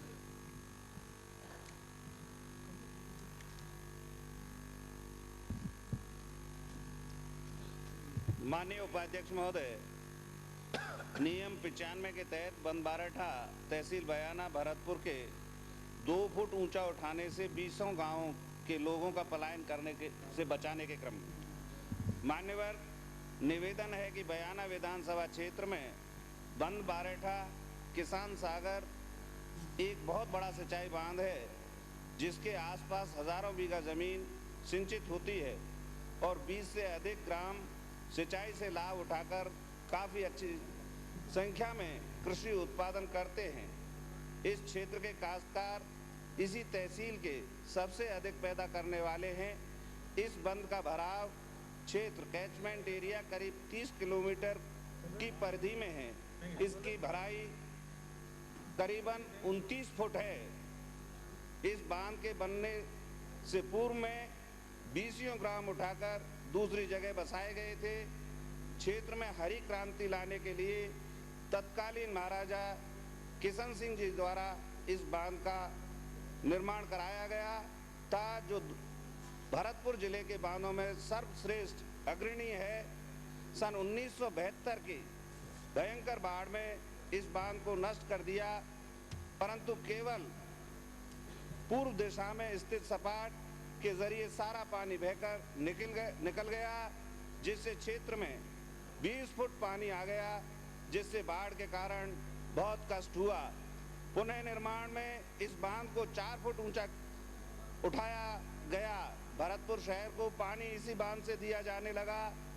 भरतपुर, कुम्हेर, डीग, कामा आदि में पेयजल आपूर्ति के लिए तत्कालीन मुख्यमंत्री माननीय शेखावत साहब ने यमुना का जल पहुंचाने का उद्घाटन डीग में किया था, जो आज तक खटाई में है। धौलपुर से लिफ्ट योजना द्वारा चंबल से भी योजना बनाई गई, परंतु बयाना क्षेत्र के काश्तकारों का दुर्भाग्य है कि अब जलदाय विभाग के अधिकारियों ने पुनः 2 फुट ऊंचा करने का प्रस्ताव रखा है, जिससे कुम्हेर व डीग के लिए पीने के पानी की सप्लाई हो सके। मान्यवर, बंद बारठा 2 फुट ऊंचाई होने पर थाना डांग, पोपलपुरा, खुलावली, खेरी डांग, चैनपुरा, पूटपुरा इत्यादि बहुत से ग्राम पुनः डूब में आ जाएंगे।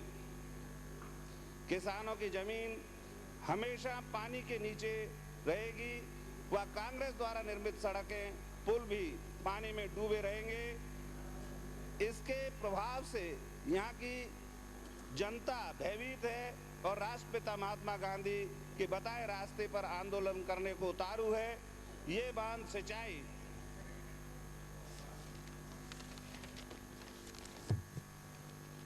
के लिए है।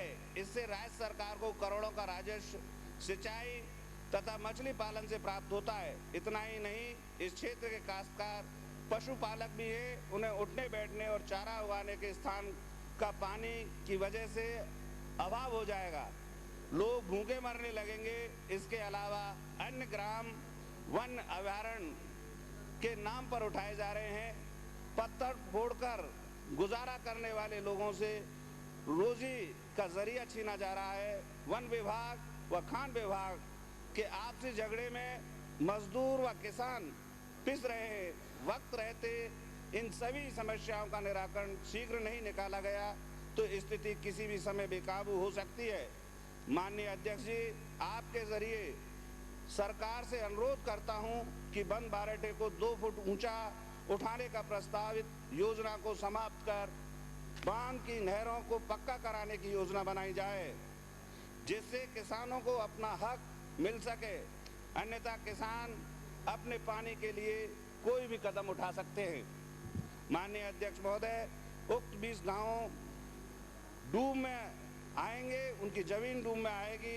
उसे गांवों के लोगों की खेती समाप्त होगी तथा घर जलमग्न होने से पलायन करने पर मजबूर किसानों को बचाए।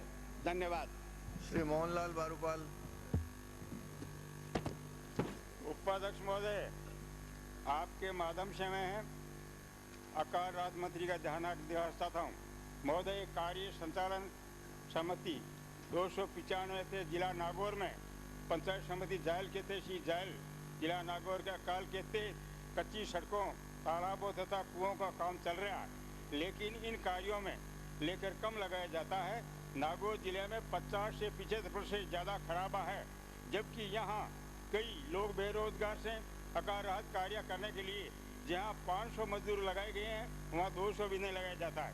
नागौर जिले में 50 से 75% मजदूरों को रोजगार नहीं मिल पाता है तथा इनको मजदूरी करने के लिए बाहर जाना पड़ता है। और कई लोग मजदूरी करने के लिए सूरतगढ़ व गंगानगर चले गए और जो गरीब आदमी यहाँ है उनके सड़कों पर लगाने के लिए नंबर भी नहीं आता। अतः अकाल राहत मंत्री से निवेदन किया जाता है कि अकाल राहत के तहत कार्यों को संचालन में लेकर उसको बढ़ाया जाए ताकि अति कृपा होगी और साथ ही में गरीबी लोगों को राहत मिलेगी। अब कबीरदास जी महात्मा कहते हैं, इनको आप मैं एक बता देता हूँ। श्री राधे तो महात्मा कहते हैं कि काल करे तो आज कर। मंत्री जी कहते हैं भाई 5-10 हजार कर देके बढ़ाई देंगे नहीं। अध्यक्ष महोदय, काल करे तो आज करे और आज करे तो अब और पल में पल होगी तो फिर करेगा। राधे श्याम। तो मैं आपको बता देना चाहता हूँ, गोकुल गाड़ी चल रही, गोकुल गाड़ी चल रही, सीटी दे रही टेम और टिकट बाबू खटखट के तू समझे क्या है। अरे गाड़ी से ने सिग्नल लगा और बैठे तो झट बैठ और आहा टेम से क्या अध्यक्ष पहुंचे कैसे ठेठ टेम से क्या रीति मिले चाहे बाबू राखो प्रेम। गोकुल गाड़ी चल रही, अध्यक्ष महोदय सीटी दे रही टेम। श्री राधे श्याम। माननीय उपाध्यक्ष महोदय, प्रक्रिया के नियम 295 के अंतर्गत प्रस्ताव। मान्यवर, प्रक्रिया के नियम 295 के अंतर्गत माननीय वित्त मंत्री महोदय से निवेदन करना चाहता हूं कि गंगानगर शुगर मिल श्री गंगानगर की मशीनरी इतनी पुरानी हो चुकी है कि उसका सुधार संभव नहीं है। इससे चीनी की रिकवरी पूरी नहीं होने के कारण मिल घाटे में चल रही है। वहीं इसके प्रदूषण से लोगों का सांस लेना तक दुर्भर हो रहा है। वायु प्रदूषण नियंत्रण हेतु संयंत्र स्थापित करने के लिए बजट भी स्वीकृत हो चुका है, लेकिन अधिकारियों की लापरवाही के चलते संयंत्र की स्थापना न होने से अभी तक लोगों को काली राख फांकने पर मजबूर होना पड़ रहा है। अतः मैं प्रक्रिया के नियम 295 के अंतर्गत माननीय वित्त मंत्री महोदय से निवेदन करना चाहता हूं कि गंगानगर व हनुमानगढ़ जिले में गन्ना पेराई क्षेत्र में देखते हुए शहर से बाहर अत्याधुनिक शुगर मिल की स्थापना की जाए तथा मिल की वर्तमान भूमि को मार्केट कम्प्लेक्स के रूप में नीलाम करके प्राप्त धन का भी नई मिल के प्रयोग में लाया जा सकता है। श्री शिवनाथ सिंह जी। माननीय उपाध्यक्ष जी, प्रक्रिया तथा कार्य संचालन नियमों के नियम 295 के अंतर्गत नीचे लिखे महत्व विषयों की ओर सरकार का ध्यान आकर्षित करना चाहता हूँ। झुंझुनू जिले की उदयपुरवाटी तहसील के कुछ लोग मजदूरी करने बाहर गए हुए थे। गत अमावस्या पर्व पर नर्मदा नदी में स्नान करने उनमें से 7 व्यक्ति गए थे तथा 7 ही व्यक्ति नर्मदा नदी में कीचड़ में फंस जाने के कारण डूबकर मर गए। इनके एक व्यक्ति शीथल ग्राम का, एक व्यक्ति धोलाखेड़ा ग्राम का और एक व्यक्ति टोड़ी ग्राम का तथा 4 व्यक्ति दुड़िया ग्राम के एक ही परिवार के सदस्य थे। इनकी दयनीय आर्थिक स्थिति है। ये लोग ही परिवार में कमाऊ व्यक्ति थे। आज उन परिवारों के पास खाने का अनाज भी नहीं है, गंभीर संकट में है। इस विषय की ओर सरकार तथा खास तौर से मुख्यमंत्री जी का ध्यान आकर्षित कर निवेदन करना चाहता हूं कि मृत व्यक्तियों के परिवारों को आर्थिक सहायता प्रदान की जाए। श्री मंगलाराम।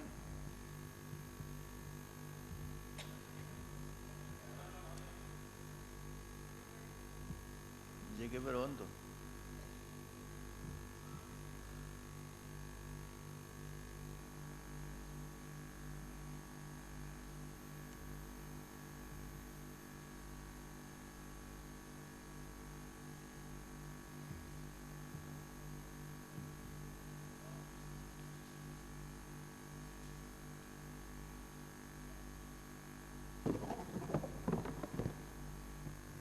कार्य संख्या संबंधी नियमों के नियम 295 के तहत सूचना। महोदय जी, मैं आपके माध्यम से ऊर्जा मंत्री जी का ध्यान मेरे निर्वाचन क्षेत्र के बापेऊ बरजांगसर बेरासर गांव में 33 kV GSS स्वीकृत किए गए थे।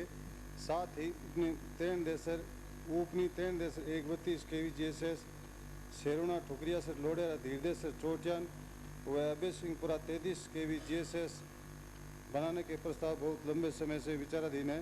बापेऊ बरजांगसर बेरासर में स्वीकृत GSS पर विभाग ने अभी तक किसी प्रकार का कार्य नहीं किया है।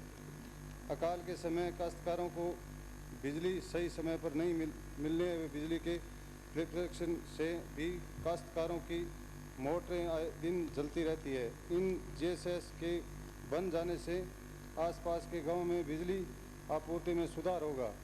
अकाल की स्थिति को देखते हुए राज्य सरकार ने घास चारा पैदा करने के लिए हरा चारा योजना लागू की थी। इस योजना के प्रारंभ होकर मेरे निर्वाचन क्षेत्र काश्तकारों ने भी कनेक्शन के लिए आवेदन किया है। उन्होंने अपने खेतों में ट्यूबवेल बनवा लिए। विभाग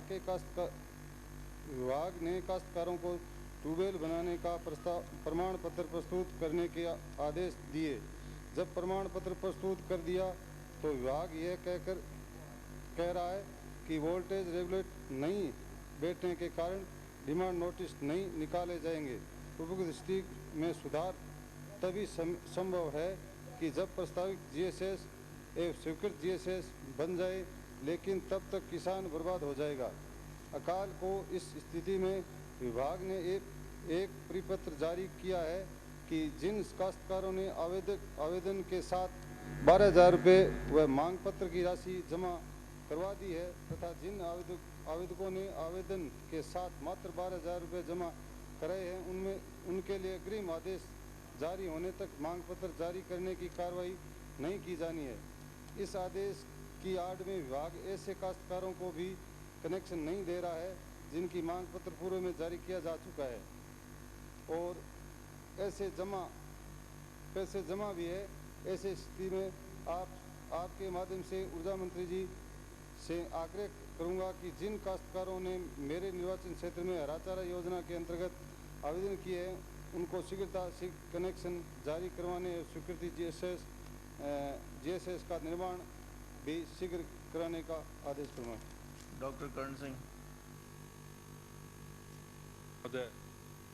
बहरोड रेफरल चिकित्सालय में निरंतर विद्युत आपूर्ति के लिए 132 GSS से सीधा कनेक्शन देने के क्रम में प्रक्रिया एवं कार्य संचालन के नियम 295 के अंतर्गत माननीय ऊर्जा मंत्री जी का ध्यान आकर्षित करने के क्रम में महोदय, अलवर जिले के बहरोड उपखंड स्थित रेफरल चिकित्सालय 60 बिस्तरों से सुसज्जित है। जनरल सर्जरी, गायनोकोलॉजी, नेत्र चिकित्सा व एनेस्थीसिया के यहाँ विशेषज्ञ पदस्थापित हैं। इस अस्पताल में सब प्रकार के ऑपरेशन होते हैं। प्रसूति के सारे क्षेत्र का ये एकमात्र केंद्र है। कस्बे के एक किनारे पर स्थित रेफरल अस्पताल की विद्युत आपूर्ति जिस फीडर से दी जा रही है उस पर कस्बे के अलावा काफ़ी कृषि कनेक्शंस भी हैं। अस्पताल को भी विद्युत आपूर्ति विभिन्न पारियों और ब्लॉक्स में ही मिल पाती है। अक्सर सुबह के समय जब अस्पताल में ऑपरेशन होते हैं तो विद्युत आपूर्ति नहीं हो पाती है। रात के वक्त होने वाली इमरजेंसीज और डिलीवरीज के समय भी लालटेन की रोशनी का प्रयोग किया जाता है। गर्मी के मौसम में अस्पताल के गंभीर रोगियों को भारी असुविधा का सामना उठाना पड़ता है और बिजली न होने से अस्पताल के जरूरी उपकरण एक्सरे, ECG आदि काम में नहीं लिए जा सकते। अतः महोदय, अस्पताल एक ऐसा क्षेत्र है जहाँ संभवतः 24 घंटे विद्युत आपूर्ति कराना जनहित में वांछनीय है।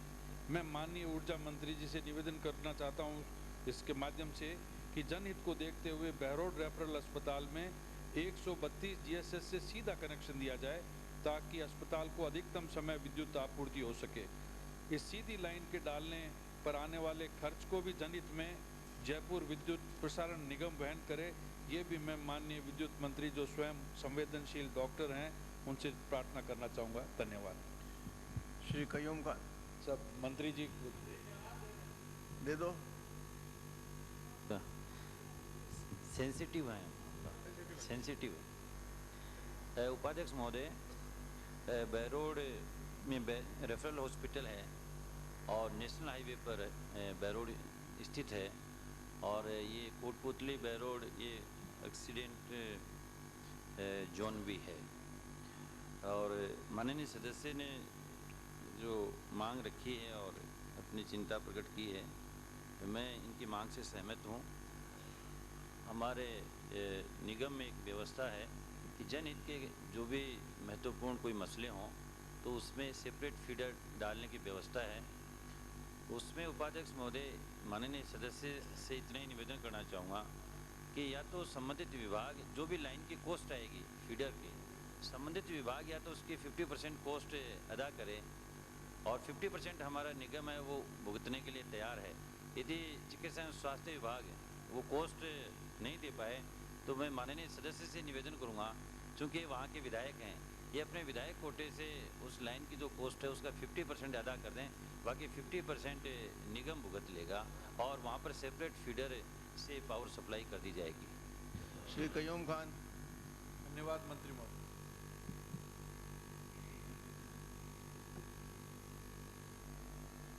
राजस्थान विधानसभा के नियम 295 के अंतर्गत विशेष उल्लेख के मस्जिद कमेटी अजमेर से रिसीवर हटाकर कमेटी बनाने हेतु मैं वक्फ मंत्री जी एवं सदन का ध्यान आकर्षित करने के बाबत 21 जनवरी 1986 से मस्जिद कमेटी अजमेर पर जिला कलेक्टर अजमेर को रिसीवर नियुक्त कर रखा है। श्री टी निवासन से लेकर RN मीरान जब तक कलेक्टर रहे तब तक तो मस्जिद कमेटी का कार्य संचारू रूप से चलता रहा, मगर जिला कलेक्टर विश्व प्रसिद्ध ख्वाजा साहब की दरगाह विश्व विखेता तीर्थराज पुष्कर में स्नान वजारत के लिए VIP लोगों का निरंतर आना, अजमेर संभाग के मुख्यालय राजेश मंडल माध्यमिक शिक्षा बोर्ड आदि की गतिविधियों व प्रशासन कार्य में व्यस्त होने के कारण वक्फ बोर्ड के कार्य की निष्पादन में समय नहीं दे पाते। इसलिए कलेक्टर अजमेर ने एक RS अधिकारी को अधिकृत कर दिया, जिससे वक्फ जायदाद में मस्जिद कमेटी के कार्यों का सत्यानाश हो गया। उक्त RS अधिकारी श्री BD मिश्रा ने भारी घपले किए हैं और मस्जिद कमेटी को नुकसान पहुंचाया है। इसकी जांच कर दोषी को दंडित किया जावे। अब वक्फ बोर्ड ने सर्वसम्मति से दिनांक 29/10/2000 को एक प्रस्ताव पारित कर जिला कलेक्टर अजमेर को मस्जिद कमेटी अजमेर के रिसीवर के पद से हटाकर कमेटी का गठन करने के लिए माननीय वक्फ मंत्री जी व सदन का ध्यान आकर्षित कर शीघ्र रिसीवर हटाकर कमेटी बनाने की मांग करता हूं। धन्यवाद। श्री मदन दिलावर। मंत्री जी, माने विराजे विराजे आप मंत्री जी जवाब दे रहे हैं। जवाब दे रहे हैं मंत्री जी जवाब कोई जरूरत नहीं जवाब मंत्री जी दे रहे हैं सर। माने श्री दिलावर सर मंत्री जी जवाब दे रहे हैं सर। सर मंत्री आप विराजे प्लीज आप विराजे आप विराजे मंत्री जी को आपने अलाउ कर दिया। माननीय निवेदन है कि उनको वो जवाब दे रहे साहब, आप रोक भी नहीं सकते। आप ही कहते हैं। माननीय उपाध्यक्ष महोदय, माननीय मंत्री जी जवाब दे रहे, खड़े भी हो गए। 1 मिनट साहब कहते नहीं तो मस्जिद कमेटी में का मामला है, उस पर घपला और भ्रष्टाचार हो रहा है। माननीय उपाध्यक्ष महोदय, आपसे निवेदन है, मंत्री जी उत्तर देना चाह रहे साहब, आप उनको रोक रहे हैं। वो देना चाह रहे हैं। 1 मिनट हाँ दीजिए मंत्री जी। उपाध्यक्ष जी, मैं सदन के सभी सदस्यों को यकीन दिलाता हूं कि आपने जांच करने के लिए कहा, इस प्रकरण में जांच भी करेंगे और उचित हुआ तो रिसीवर को हटा भी देंगे। श्री मदन दिलावर। उपाध्यक्ष महोदय, अटरू कस्बे में वैभव एजेंसी नाम की एक एजेंसी है और वह एजेंसी कोल्ड ड्रिंक्स बेचने का काम करती है, जिसके पास पूरे जिले की कई कोल्ड ड्रिंक्स की एजेंसियां हैं, जैसे लिम्का, फेंटा, थम्स अप इत्यादि।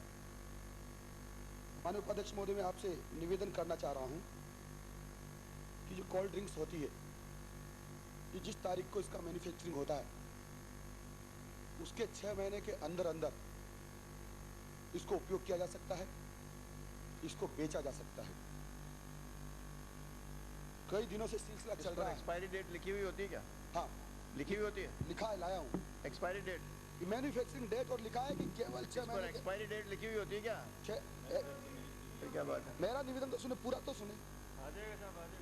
मैं ये निवेदन कर रहा हूँ, मेरा अलग बात है।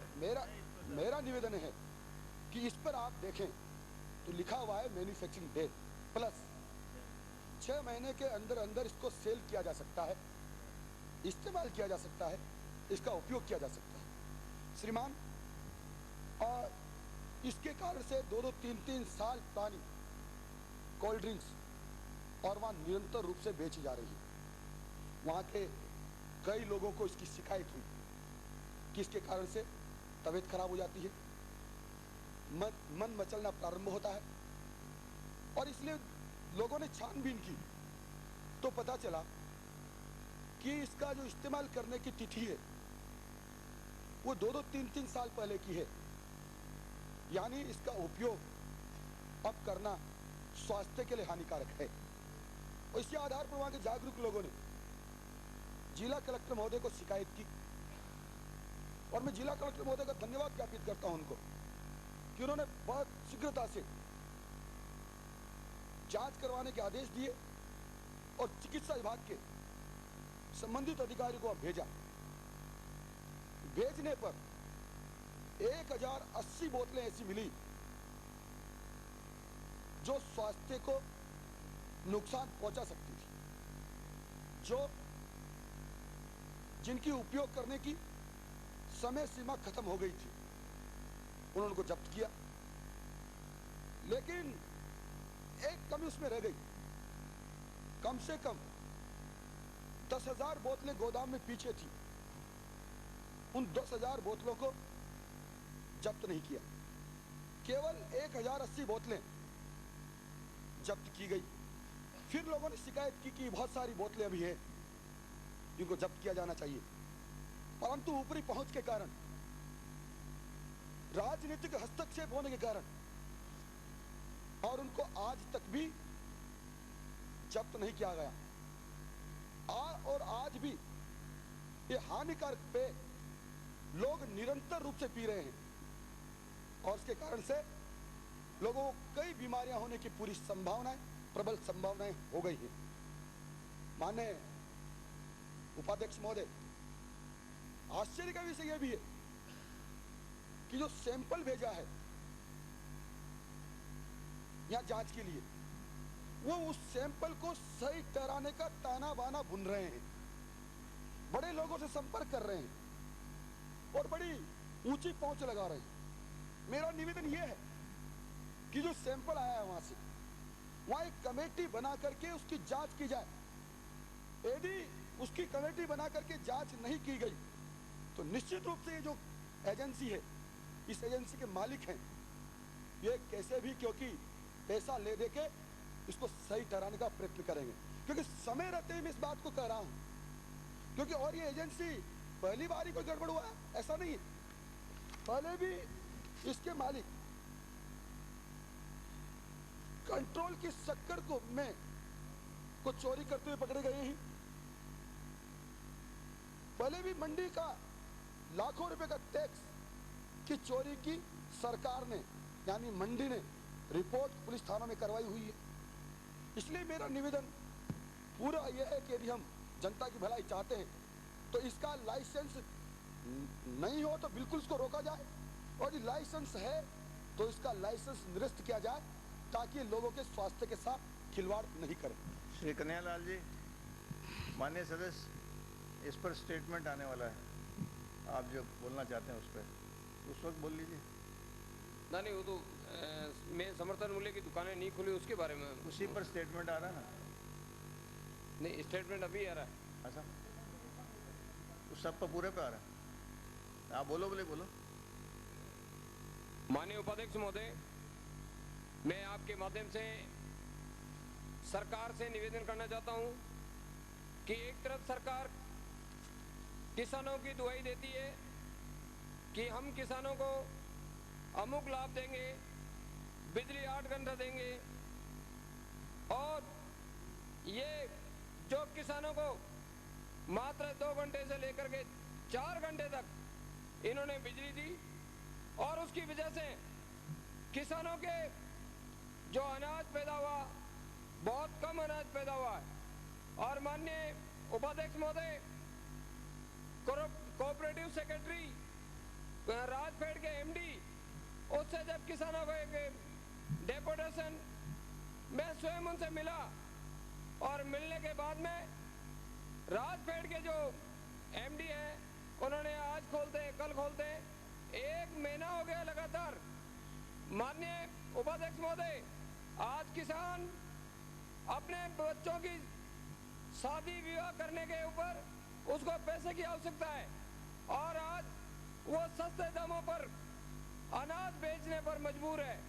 मैं आपके माध्यम से इस किसान विरोधी सरकार से, एक कोऑपरेटिव मंत्री महोदय से मैं निवेदन करना चाहता हूं कि आपने अब तक तो इनको मार ही दिया किसानों को, लेकिन कम से कम आप ये जो भारत सरकार ने मार्च में 23 मार्च को आदेश दे दिया, उसके बावजूद भी आज तक आप उचित मूल्य की दुकानें आपने अब तक भी परचेजिंग सेंटर, जहां बस्सी विधानसभा क्षेत्र में बस्सी विधानसभा क्षेत्र के जो कृषि उपज मंडी है वहां पर तो आते हैं, आसपास के आधा दौसा जिले के किसान भी वहां पर आते हैं, आधे जो जमारामगढ़ विधानसभा क्षेत्र के लोग भी वहां पर आते हैं, विधानसभा क्षेत्र फागी के आधे लोग भी वहां पर अनाज लेकर के आते हैं। मैं माननीय उपाध्यक्ष महोदय, आपके माध्यम से मैं माननीय मंत्री महोदय से निवेदन करना चाहूंगा कि शीघ्र 1-2 दिन में वहाँ परचेजिंग दुकान, अनाज परचेजिंग दुकान खोली जाने की कृपा करें। धन्यवाद। श्री सुरेंद्र व्यास। उपाध्यक्ष महोदय,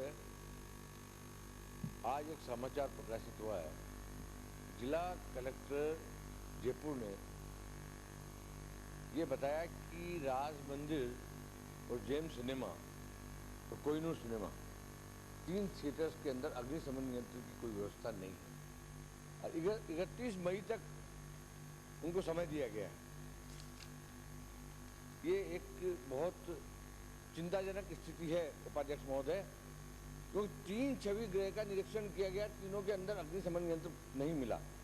मैं मंत्री जी आपके जानकारी के लिए निवेदन कर दूं कि यदि आप निरीक्षण करवाएंगे तो संभवतः किसी भी छवि गृह के अंदर अग्निशमन यंत्र नहीं मिलेगा। और ये छवि गृह का प्रश्न नहीं है, बहुमंजिले परिसर का प्रश्न है उपाध्यक्ष महोदय। एक मेरा तारांकित प्रश्न लगा था, वो पहुंच नहीं सका सदन के अंदर, लेकिन उसका जवाब आपने दिया है। उसमें आपने कहा कि 113 भवन ऐसे हैं जहाँ अग्निशमन यंत्र की व्यवस्था यहाँ पे शहर के अंदर नहीं है। मैं एक बात तो ये निवेदन करना चाहता हूँ, ये सूची अपूर्ण है। बहुत सारे बहुमंजिले परिसर मेरे खुद के निजी जानकारी में है और मैं सदन का समय उस बात के लिए नहीं खराब करना चाहूँगा, लेकिन मंत्री जी आप सूची देखेंगे तो खैर मैं जयपुर का एक तरह से मूल निवासी हूँ, आपकी खुद की जानकारी में ऐसे बहुत बहुमंजिले परिसर आ जाएंगे जो इस सूची के अंदर नहीं है। और आपने इतना सख्त कानून बनाया, अध्यक्ष महोदय, ये अत्यधिक सोच का विषय है।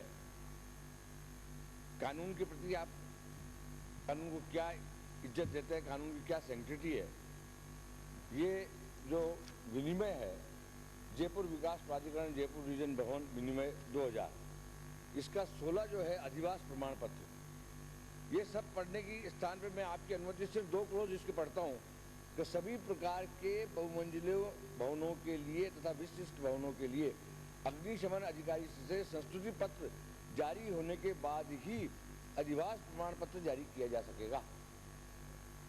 अधिवास प्रमाण पत्र जारी नहीं होने तक स्थायी विद्युत कनेक्शन नहीं दिया जाएगा।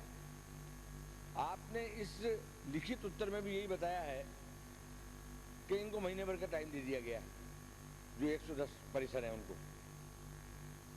तो मंत्री जी ये तो आपकी जानकारी में, जो जानकारी में नहीं है उनको जब पकड़ में आएंगे जब और आप दे दोगे। मैं सिर्फ इस सदन का ध्यान इस ओर आकर्षित करना चाहता हूँ कि सदन माननीय मंत्री जी इस पर कुछ त्वरित गति से कार्रवाई करें।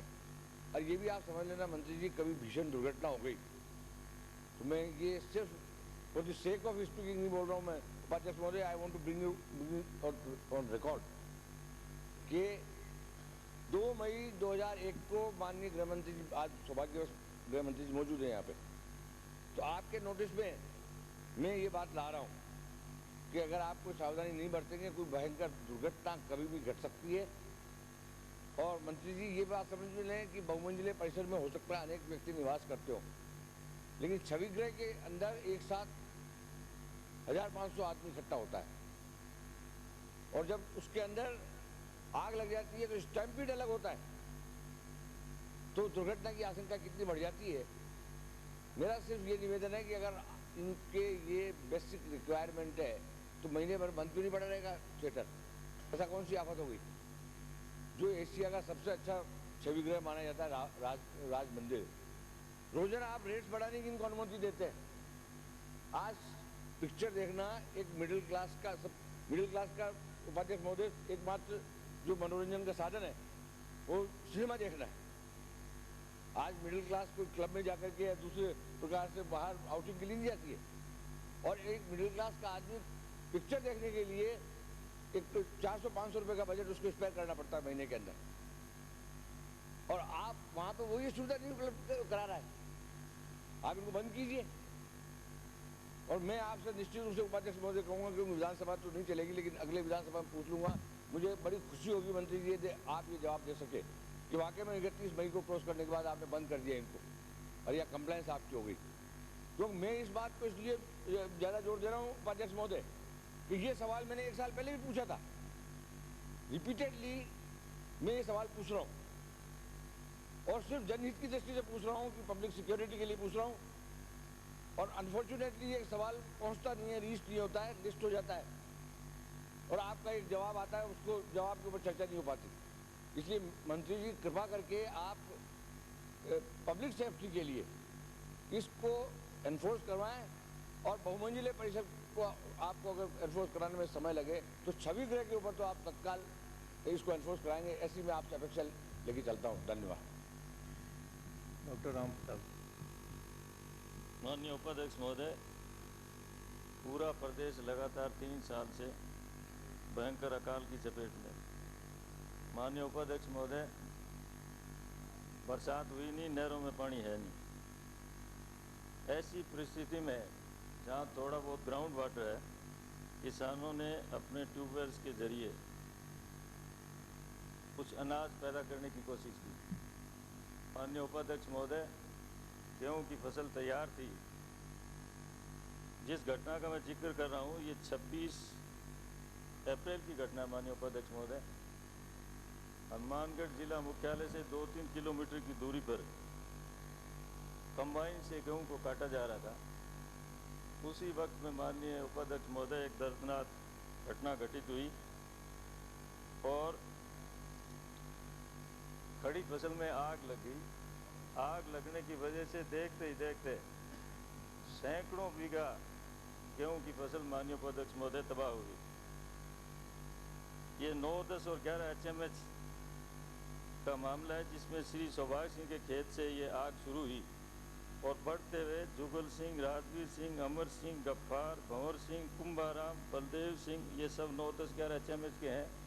श्री गिरधारी सिंह 6 HMH, मक्खन सिंह TB, सरदारा राम कुम्हार TB, पदुमल सिंधी पन्नीवाड़ी, शरीफ मोहम्मद, आमीन मोहम्मद, वली मोहम्मद 7 HMH।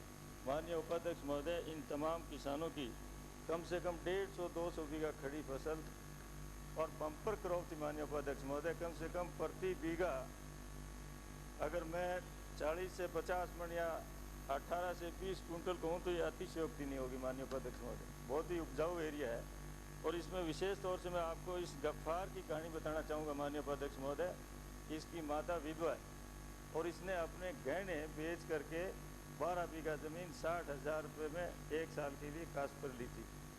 माननीय उपाध्यक्ष महोदय, इसके खेत में ट्यूबवेल नहीं था, इसलिए दाई की फसल जो पैडी की क्रॉप लगाई थी वो इसकी जल गई और गेहूं की फसल जब तैयार हुई, बड़ा लड़का इसका इम्तिहान दे रहा था और 1-2 दिन में फसल काटनी थी। माननीय उपाध्यक्ष महोदय, जब इसके खेत में आग लगनी शुरू हुई तो इसका छोटा भाई जो गफ्फार था उसने अपने हाथों से, मतलब उसने अपने जान को भी जोखिम में डाला। माननीय उपाध्यक्ष महोदय, इस तरीके से पेट्रोल में आग नहीं लग सकती, इतनी भयंकर आग लगी, लेकिन वो अपने आप को उस आग में उसने उस खेत को बचाने के लिए वो छोरा जलने की स्थिति में आ गया। माननीय उपाध्यक्ष महोदय, यह कोई प्राकृतिक घटना नहीं है। पिछले साल भी इसी तरीके से TB तहसील में रत्ता खेड़ा गाँव का मैं उल्लेख करना चाहूँगा, जहाँ पर ट्रांसफार्मर के जलने से सैकड़ों बीघा खड़ी फसल तबाह हुई थी। माननीय उपाध्यक्ष महोदय, और यहाँ पर भी सौभाग्य सिंह के खेत में जब ये कंबाइन चल रही थी तो वहाँ पर बिजली के तार इतने नीचे हैं माननीय उपाध्यक्ष महोदय कि वहाँ से शॉर्ट सर्किट होने की वजह से खेत में आग लगी और देखते ही देख से कम 10 से 15 किलोमीटर क्षेत्र में ये फैल गई। इसलिए माननीय उपाध्यक्ष महोदय, आपके माध्यम से माननीय ऊर्जा मंत्री जी विराजमान है, इसमें किसान का दोष नहीं है, उसने अपने सारी इनपुट लगा करके और जो पैदा एकदम सीधा उसको बाजार में ले जाना था, कुछ ही घंटों के बाद में एकदम राख हो गया। इसलिए मैं माननीय ऊर्जा मंत्री जी से ये आग्रह करूंगा कि इसकी जांच तो करवाएं जो करवाएं, इसका मुआवजा भी किसानों को दिया जाए और साथ में राहत मंत्री जी भी बैठे हैं, अगर इसमें कुछ कर सकें तो मेरा विशेष आग्रह आपसे। और मैं माननीय उपाध्यक्ष महोदय, आपकी इजाज़त से कुछ फ़ोटो भी लेके आया हूँ, जिसमें आप अगर अवलोकन फरमाएंगे तो साफ तौर से ये तार जो बिजली के हैं, नीचे आदमी खड़े हैं उनसे थोड़ा ही ऊंचा है। अगर आदमी 2 फुट और ऊंचा होता तो शायद वो उसको तार को पकड़ सकता था। इतनी भयंकर स्थिति है और ये घटना दूसरी दफ़ा हुई है, पिछले साल भी हुई थी। इसलिए मेरा आपके माध्यम से आग्रह है कि माननीय ऊर्जा मंत्री जी, आपका विभाग जब इतने सैकड़ों करोड़ रुपए टैरिफ के रूप में ले रहा है तो ये भी आप व्यवस्था करें कि इनको मुआवजा मिलना चाहिए। माननीय उपाध्यक्ष महोदय, मेरा आपसे आपके माध्यम से ये निवेदन है और ये मैं आपकी इजाज़त से फोटो यहाँ पर रख रहा हूँ।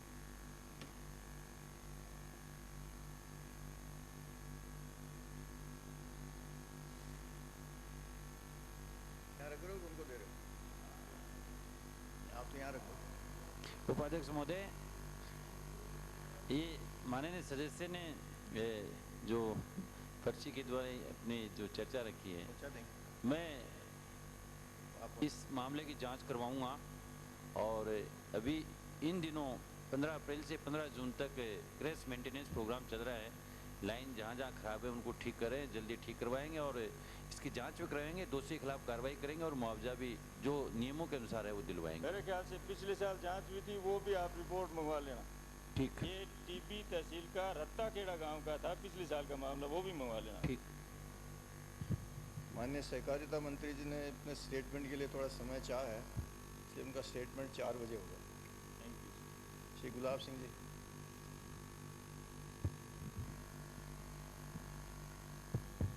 उपाध्यक्ष महोदय, मैं प्रस्ताव करता हूं कि मांग संख्या 16 पुलिस के संबंध में 31 मार्च 2002 को समाप्त होने वाले वर्ष के लिए किए जाने वाले व्यय के निमित्त राज्यपाल महोदय को 7 अरब 52 करोड़ 63 लाख तक की राशि, जिसमें लेखानुदान द्वारा अनुदत्त राशि भी सम्मिलित है, प्रदान की जावे। मास्टर भंवरलाल जी।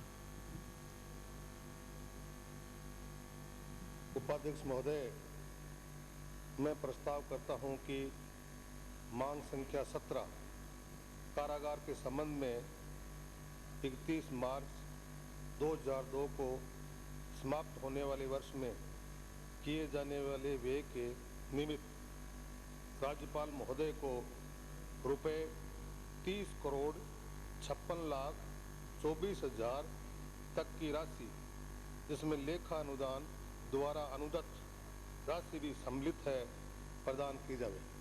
श्री राधेश्याम जी। अध्यक्ष महोदय, मैं मांग संख्या नंबर 16 और 17 का समर्थन करते हुए कुछ सुझाव आपके माध्यम से पेश करना चाहता हूँ।